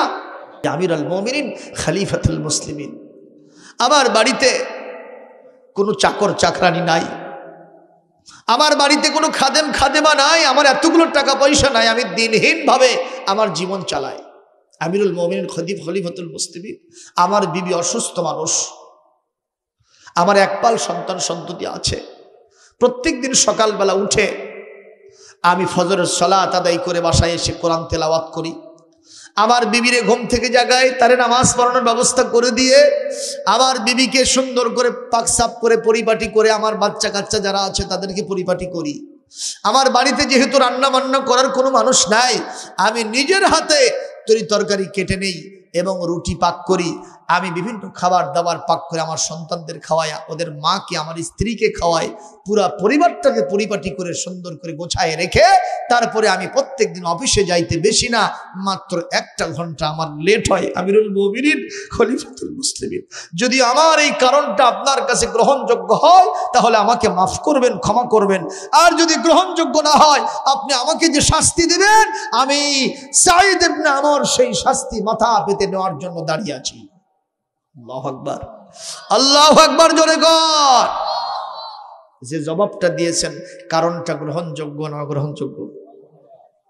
আমিরুল মুমিনিন আটকে উঠলেন, তুমি এতদিন সরকারি ভাতা নেও না, দিনহীনভাবে তোমার সংসার চলে। এই অভিযোগ দায়েরকারীরা তোমাদের নেতা যে জবাব দিয়েছে তাতে কি তোমরা খুশি না বেজার? ওনারা বলতেছেন এত সুন্দর যে একটা কারণ ছিল, এটা তো আমরা আগে জানতাম না। যদি জানতাম, প্রথম নম্বর অভিযোগ তার বিরুদ্ধে আমরা দায়ের করতাম না, আল্লাহর রাস্তে তাকে মাফ করে দিলাম। একটু জোরে বলেন। বাইরে আমার সাঈদ ইবনে আমরকে নজর করে ওমর বলেন, তোমার বিরুদ্ধে ওদের 2 নম্বর অভিযোগ হলো তুমি একটা মাসে 1 দিন অনুপস্থিত থাকো, অফিসেই যাও না। কারণটা কি? কেন তুমি যাও না? ফাইলগুলো চাপা পড়ে যায়, মানুষের অনেক দুর্ভোগ হয়, কেন তুমি যাও না? তাড়াতাড়ি বলো। সাঈদ ইবনে আমর আল জুমাহি বলেন, আমিরুল মুমিনিন খলিফাতুল মুসলিমিন, আমি আগেই বলেছি এর জবাব দেওয়ার জন্য একটু সময় আমাকে দিতে হবে। বলে দিলাম। বলে শোনেন, এটা আবার আল্লাহর বিধান পালন করার জন্যই আমার হয়ে থাকে। বলে সেটা কি? বলে আমি আগেই বলেছি আমি সরকারি কোনো বেতন ভাতা নেই না, অনারিয়াম স্যালারি নেই না, রাতেব নেই না, যার কারণে করে দিনহীন ভাবে আমার সংসার চলে। আমার মাত্র এক সেট পোশাক, জোরে কোন কয় সেট? আরো জোরে। আমার মাত্র এক সেট পোশাক, ওই এক সেট পোশাক পরে আমি সারাটা মাস অফিস করি। কিন্তু আল্লাহর কোরআন বলে ওয়াসিয়াবাকা ফাতাহির, তোমার জামাটা ছেঁড়া হোক, তোমার জামাটা পুরানো হোক, কিন্তু তোমার জামাটা পরিষ্কার পবিত্র পরিচ্ছন্ন হতে হবে। এটা হলো আমার আল্লাহর নির্দেশ। এই নির্দেশ পালন আমি করি। আল্লাহর রাসূল হাদিস শরীফে বলেছেন আত-তুহুরু শাতরুল ঈমান, আত-তাহারাতু মিনাল ঈমান, অর্থাৎ পবিত্রতা, পরিষ্কার পরিচ্ছন্নতা ঈমানের অংশ। রাসূলের এই হাদিস এবং কোরআনের এই আয়াতের উপরে আমল করতে গিয়া আমি একটা দিন আমার বাড়িতে খাদেম আনাই। আমার বিবি অসুস্থ মানুষ, আমি আমার নিজের পোশাকটা পবিত্র করি, পাকছাপ করি, এটা ওই রোদে শুকাতে দেই। এরপরে পোশাকটা যখন শুকায় যায়, এটাকে পরিপাটি করতে করতে আমার পুরোটা দিন চলে যায়, আমার অফিসের সময় পার হয়ে যায়। এই জন্য আমি অফিসে যেতে পারি না। এটা আমার সবচেয়ে বড় কারণ। যদি গ্রহণযোগ্য হয় আপনি আমাকে মাফ করে দিবেন, ক্ষমা করবেন। আর যদি গ্রহণযোগ্য না হয়, যে শাস্তি আমাকে দিবেন আমি সেই শাস্তি মাথা পেতে নেওয়ার জন্য দাঁড়ায় আছি। হযরত ওমর অভিযোগ দায়েরকারীদেরকে বললেন, তোমাদের নেতা যে সুন্দর জবাব দিয়েছে তাতে তোমরা খুশি না বেজার? ওনারা বললেন, এত সুন্দর একটা কারণ যে ওনার কাছে ছিল, যেটা আমাদের জানা ছিল না। আমরা স্বেচ্ছায় আমাদের নেতার 2 নম্বর অভিযোগ উইথড্র করে নিলাম। আল্লাহু আকবার, জোরে কর। ও মুসলমান, আমরা যারা আছি সবার কথাই বলবো। বলেন তো, পোশাক কি মাত্র এক সেট? এক সময় এক নেতা ছিল যার শার্টের পরিমাণ মাত্র 2 ট্রাক। শার্ট কয় ট্রাক? মানে 5 বছর একদিন যে শার্ট পরছে, ওই নেতার দ্বিতীয় দিন আর ওই শার্ট পরেনি। এরকম নেতা আমাদের দেশে আছে না নাই? বেশি না কম? কষ্ট পাইলেন? আহা, আম্মাজান আয়েশা বলেছেন, আমার নবীর এত সুন্দর একটা জামা ছিল না যা আমি শোকেজের ভিতরে সুন্দর করে সাজায় রাখবো। আল্লাহু আকবার। এই আমিরুল মুমিনিন খলিফাতুল মুসলিমিন হযরত ওমর মদিনার মসজিদে একদিন খুতবা দিতে গেছেন। একজন শ্রোতা ওখান থেকে মুসাল্লি দাঁড়ায় বলতেছেন, ওমর আপনার খুতবা আমাদের শোনা জায়েজ নেই। একটা প্রশ্নের জবাব না দেওয়া পর্যন্ত আপনার খুতবা শোনা জায়েজ নেই। হযরত ওমর বললেন, ঠিক আছে, কি প্রশ্ন করো। যে ওমরের সামনে শয়তান হাঁটতে পারে না, সে ওমরের সামনে জিজ্ঞাসা করেছে একজন খুদে মুসাল্লি। পুরা মসজিদ নিস্তব্ধ, নীরবতা, পিনপতন, কোনো আওয়াজ নাই। লোকেরা বলতেছে, বাবা আজকে প্রশ্নকর্তার খবর হবে। ঠিক না বেটি? হযরত ওমর বলেন, বলো প্রশান্ত মনে তোমার প্রশ্ন করো, আমি জবাব দেওয়ার জন্য প্রস্তুত আছি। মারহাবা কোন? দাঁড়িয়ে গেছে। পর আজকে সকালবেলা মদিনার মসজিদ অ্যাসেম্বলি ভবন থেকে আপনি প্রত্যেকের জন্য এক খণ্ড করে কাপড় বরাদ্দ দিয়েছেন। আপনি এদেশের আমির হওয়ার কারণে আপনার জন্য এক খণ্ড কাপড় হওয়ার কথা, কিন্তু দেখতে পাচ্ছি আপনার শরীরে আজকে অতিরিক্ত দ্বিতীয় আরেকটা পোশাক, আরেকটা চাদর আমি দেখতে পাচ্ছি, এক খণ্ড অতিরিক্ত কাপড়। আইনা ওয়াজাত্তা হাযা, আপনি এটা পাইছেন কোথায়? জবাব না দেওয়া পর্যন্ত, উপযুক্ত জবাব না পাওয়া পর্যন্ত আপনার খুতবা আমরা শুনবো না। মারহাবা কম। কি রকম বাক স্বাধীনতা! আল্লাহু আকবার বলেন। হযরত ওমর জবাব দেওয়ার জন্য প্রস্তুত। পাশে থেকে ছেলে আব্দুল্লাহ বলতেছে, আব্বা এই প্রশ্নের জবাব আমার সাথে সংশ্লিষ্ট, এর জবাবটা আমি দিব। সুবহানাল্লাহ। বাবা দিয়ে দাও। বললেন, প্রশ্ন করতাম, তুমি ঠিকই বলেছ, সবাই এক খণ্ড করে কাপড় পাইছে, আমার আব্বা 2টা কেমনে পাইল? জেনে নাও, বুঝে নাও, আর মানুষের কাছে রিলে করে করে শোনায় দাও। আমিও তো একজন এদেশের নাগরিক, যদিও আমি আমিরুল মুমিনিনের ছেলে আব্দুল্লাহ। আমিও আজকে রাষ্ট্রীয় কোষাগার থেকে এক খণ্ড কাপড় আমি নিজের জন্য পাইছিলাম। আমি আমার কাপড়টা আমি নজর করে দেখলাম, আমার আব্বাজির যে জামা গায়ে দিয়ে আজকে তিনি খুতবা দিতে মদিনার মসজিদের খতিবুল আলা চিফ অডিটর, মদিনার মসজিদের সবচাইতে বড় খতিব আমার আব্বা। লক্ষ জনতার সামনে তিনি খুতবা দিবেন, যে জামা গায়ে দিয়া ওই জামাটার পিছন সাইড এতটা ছেঁড়া গেছে, এক খণ্ড কাপড় দিয়ে ওটা ঢাকা যাবে না। এজন্য চিন্তা করলাম ইমাম সাহেবের কাপড় মুসল্লিদের চেয়ে একটু উন্নত হওয়া দরকার। আমার যে কাপড়ের টুকরা, এটি আমার আব্বা জানকে আমি উপহার দিয়েছি। এই কথা বলাও সারা। যেই মুসাল্লি প্রশ্ন করেছিলেন তিনি মাথা নিচু করাও সারা। ওনার ভিতরে চিন্তা, আজকে বোধহয় আমার খবর হয়ে যাবে। হযরত ওমর বললেন, মুসাল্লি মাথা কেন নিচু করেছো? তুমি মাথা উঁচু করো। আমার মসজিদে যত মুসাল্লি আছে সব মুসল্লিদের ভিতরে তুমি হলে আমার 1 নম্বর মুসাল্লি। তোমার মতো মুসাল্লি, তোমার মতো নাগরিক যদি কোনো দেশের ভিতরে থাকে, ওই দেশের শাসকেরা 2 নম্বর 4 নম্বর 22 নম্বরই করতে পারবে না। কথা কোন ঠিক না বে ঠিক মুসলমান? একটু খেয়াল করবেন। হযরত ওমর ইবনুল খাত্তাব রাদিয়াল্লাহু তাআলা আনহু বললেন, বলো তো তোমাদের 3 নম্বর প্রশ্নটা কি? শুনবেন না নাকি মোনাজাত দেব? আর একটু চলবে? 3 নম্বর প্রশ্নটা কি? ওরা বলল 3 নম্বর প্রশ্ন হলো, আমাদের নেতা যখন এশার নামাজ পড়ে বাসায় ঢোকেন, ফজর পর্যন্ত আমরা ডাকতে ডাকতে যদি মারাও যায়, পেরেশান হয়ে যায়, আমাদের নেতার কি যে হয়, তিনি কখনো বাসা থেকে বের হন না, তিনি বাসা থেকে কখনো আমাদের সামনে আসেন না, আমরা বিপদের মধ্যে মুসিবতের মধ্যে থাকি, এই জবাব না দেওয়া পর্যন্ত আমরা নেতাকে কখনো ছাড়বো না। হযরত ওমর রেগে গিয়ে বলছেন, সাইদ ইবনে আমর রে, তামাশা দেখানোর জন্য তো এখানে আমি তোমারে পাঠাই নাই।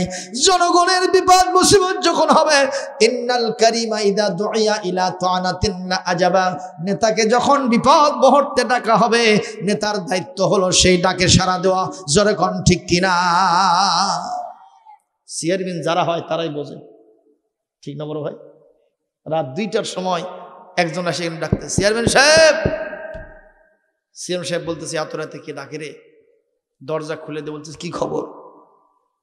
স্যার, আমার বউ আমাকে লাথি মেরে খাট থেকে নেমে দিয়েছে। কত কয় না, লাথি মেরে খাট থেকে নামে দিয়েছে, ফেলে দিয়েছে। চেয়ারম্যান সাহেব বলতে, তাতে আমি কি করবো? স্যার, আপনি না গেলে আমার বউ শোধন হবে না, আপনি একটু বইয়ের বিচার করে আমার খাটের উপর উঠিয়ে দেন। চেয়ারম্যান জিজ্ঞেস করছে, শুনতেছেন নাকি? চেয়ারম্যান জিজ্ঞেস করছে, তোমার বউ তোমার খাটর থেকে নেমে দেওয়ার কারণ কি? ওই খাট কি তোমার টাকার? কয় যে না হুজুর, বিয়ের সময় আমার শ্বশুর আব্বা দিছে। আচ্ছা, আর কি কি নিছো? বলছে যে বেশি কিছু নেইনি, একটা মোটর সাইকেল নিছি। কি নিছে? আর কি নিছ? আর কিছু না স্যার, চাকরিটাও শ্বশুরই দিছে। এটা জোরে কর আল্লাহু আকবার, জোরে কর নাউজুবিল্লাহ। এই জাতীয় স্বামী আছে না নাই? এরা স্বামী না, এরাই আসামি। কথা কয় না? এরা কি সবকিছু তোমার শ্বশুর আব্বা দেশে, আর ওই শ্বশুরের মেয়ে তো তোমার খালি ওই খাট থেকে লাত্তি মারে ফেলে দিয়েছে তা না, তোমাকে যে জব করেনি সেটাই ভালো। কথা কন না কেন? এই সব চেয়ারম্যানদের জ্বালা আছে না নাই? আপনি বুঝবেন না, এই ভাই বোঝে। ঠিক বলছি না? সম্মানিত ভাইয়েরা, হযরত ওমর বলতেছেন, কি কারণ, কেন তুমি রাতের বেলায় ডাকে সাড়া দাও না সেটা বলো। তামাশা দেখানোর জন্য পাঠাইছি? সঙ্গে সঙ্গে হযরত ওমরকে নজর করে সাঈদ ইবনে আমর বলছেন, আমিরুল মুমিনিন খলিফাতুল মুসলিমিন, রাগ করবেন না, আমাকে একটু জবাব দেওয়ার জন্য, আত্মপক্ষ সমর্থন করে বক্তব্য রাখার জন্য একটু সময় কি দিবেন না? বলে, তোমার দেওয়া হলো, কথা বলো। সাঈদ ইবনে আমর বলেন, আমিরুল মুমিনিন খলিফাতুল মুসলিমিন, আমার অন্য কোনো কারণ নয়, কোরআনের বিধান মানার কারণে আমার এই অবস্থা হয়। বলে, সেটা কি? সেটা হলো আল্লাহ পাক কোরআনে কারীমের ভিতরে সূরা ইনশিরার ভিতরে বলেন, ফাইদা ফারাগতা ফানসাব ওয়া ইলা রাব্বিকা ফারগাব। তাতাজাফা জুনুবুহুম আনিল মাদাজি'i ইয়াদউনা রাব্বাহুম খাওফান ওয়া তামা'আন ওয়া মিম্মা রাযাকনাহুম ইউনফিকুন।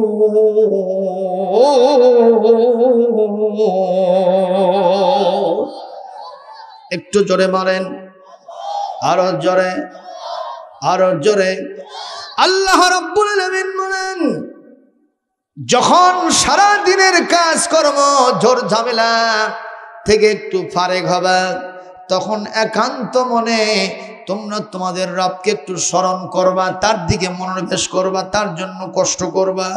আল্লাহ কোরআনে সূরা সাজদার ভিতরে বলেছেন, কাল কিয়ামতের কঠিন ময়দানে বিভীষিকাময় সময়ে আল্লাহ রাব্বুল আলামিন এক শ্রেণীর মানুষকে ডাকতে থাকবেন, তার রহমতের চোখ দিয়ে তাদেরকে দেখতে থাকবেন। কই তোমরা, কই তোমরা যারা রাতের বেলায় বিছানার সাথে পিঠ লাগায়া নাক ডেকে আরামে ঘুম না পেরে তাহাজ্জুদের নামাজের জন্য দাঁড়াইছিলে, বিছানার সাথে পিঠ লাগায় না লাগায়া পিঠটা আলাদা রেখেছিলে, ওই লোকগুলি কারা? আজকে আমি আমার কুদরতি হাত দিয়ে, রহমতের হাত দিয়ে ধরবো আর জান্নাতের মধ্যে ভরে ফেলবো। এ আমিরুল মুমিনিন, খলিফাতুল মুসলিমিন, ওই ফজরের পর থেকে আমি ঈশার নামাজ পর্যন্ত দেশের মানুষের জন্য খেদমত করি। আমি আমার মাঠে ঘাটে পথে প্রান্তরে, আমার অফিসে, বিভিন্ন বিচার সালিশে, মুআমালাত মুআশারাতে, বিভিন্ন হাটে বাজারে, বিভিন্ন জায়গায় আমার সময়গুলো ব্যয় করি, কিন্তু আমার আল্লাহকে একান্ত মনে ডাকার কোনো সুযোগ পাই না।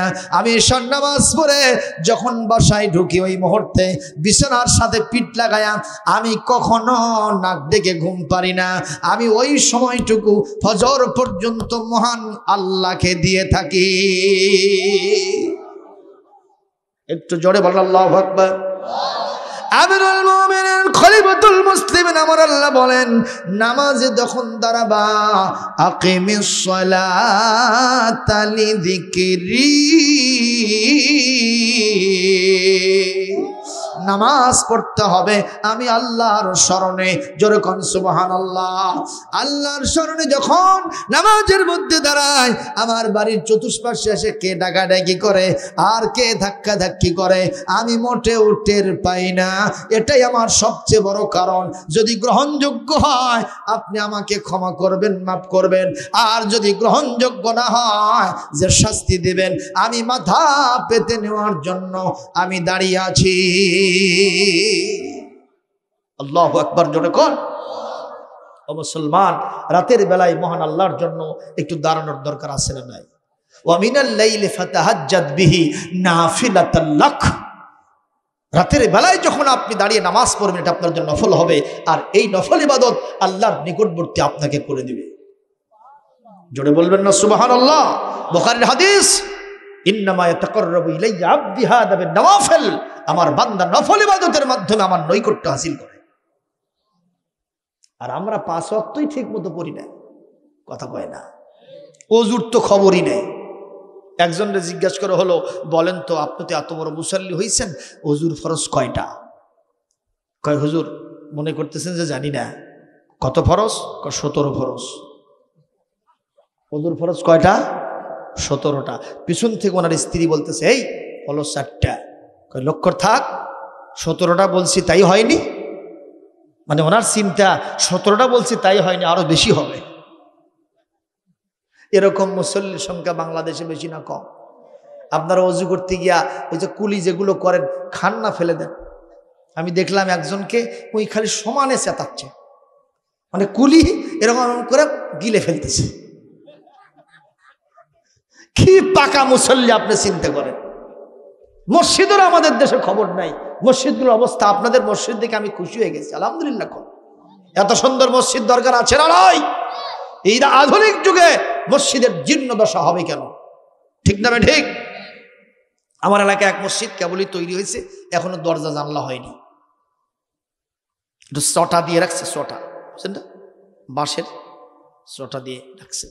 তো একজনের এড়ে গরু ওখান থেকে একেবারে দড়ি খুলে এসে মসজিদের ভিতরে ঢুকে পড়ছে। কি গরু? এড়ে গরু।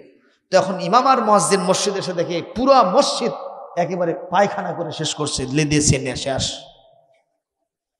তো দড়ি ধরছে ইমাম আর মুয়াজ্জিন দুইজন, এই গরুওয়ালা আর এই গরু দুইটাকে খরচ দিবাস, জেলখানায় পাঠাবো। কথা বলছেন ভাই? তো গরুওয়ালা খুঁজতে খুঁজতে এসে দেখে মসজিদের ভেতরে গরু। এই না দেখা ইমাম সাহেব সেই চেতাচেতিছে। ইমাম সাহেব বলতেছে, খবরদার, গরুর কাছে আসতে পারবেন না। আপনি কেমন গরুওয়ালা? আপনার গরু মসজিদের ভেতরে ঢোকে? মসজিদের চেয়ে পবিত্র স্থান আর আছে নাকি রে? আপনার ঘরের ভিতরে যায় না, গরু এখানে মসজিদে কেন আসলো? আপনাকে এর জন্য বিশাল একটা শাস্তি পেতে মাথা পেতে নিতেই হবে। কয় হুজুর এত খেপেছেন কেন? গরু বোঝে না তাই ঢুকছে। আমাকে কোন দিন দেখছেন? জোরে কোন সুবহানাল্লাহ, এই নাউজুবিল্লাহ কো। ওই বলতেছে গরু বোঝে না এই জন্য মসজিদে ঢুকছে। আমি বুঝি এই জীবনে কি আপনাকে মসজিদের মধ্যে দেখছেন আমার? এরকম বম্বাস্টিক মার্কা মুসল্লি বাংলাদেশে আছে না নাই? ওই আসারও মসজিদের দিকে পড়ে না, কথা কন না কেন? আর মুসল্লিদেরকে দেখলে এরকম কলার নাড়ে আর কয়, তুই নামাজ পড়ে কি করবি? তোর থেকে আমার ইমান শক্ত। এরকম শয়তান আছে না নাই? অথচ আল্লাহ বলছেন, কদ আফলাহা মান তাযাক্কা ওয়া যাকারা ইসমা রাব্বিহি ফাসাল্লা। যে ব্যক্তি নামাজ পড়েছে তারই মন কেবলমাত্র ঠিক হয়েছে।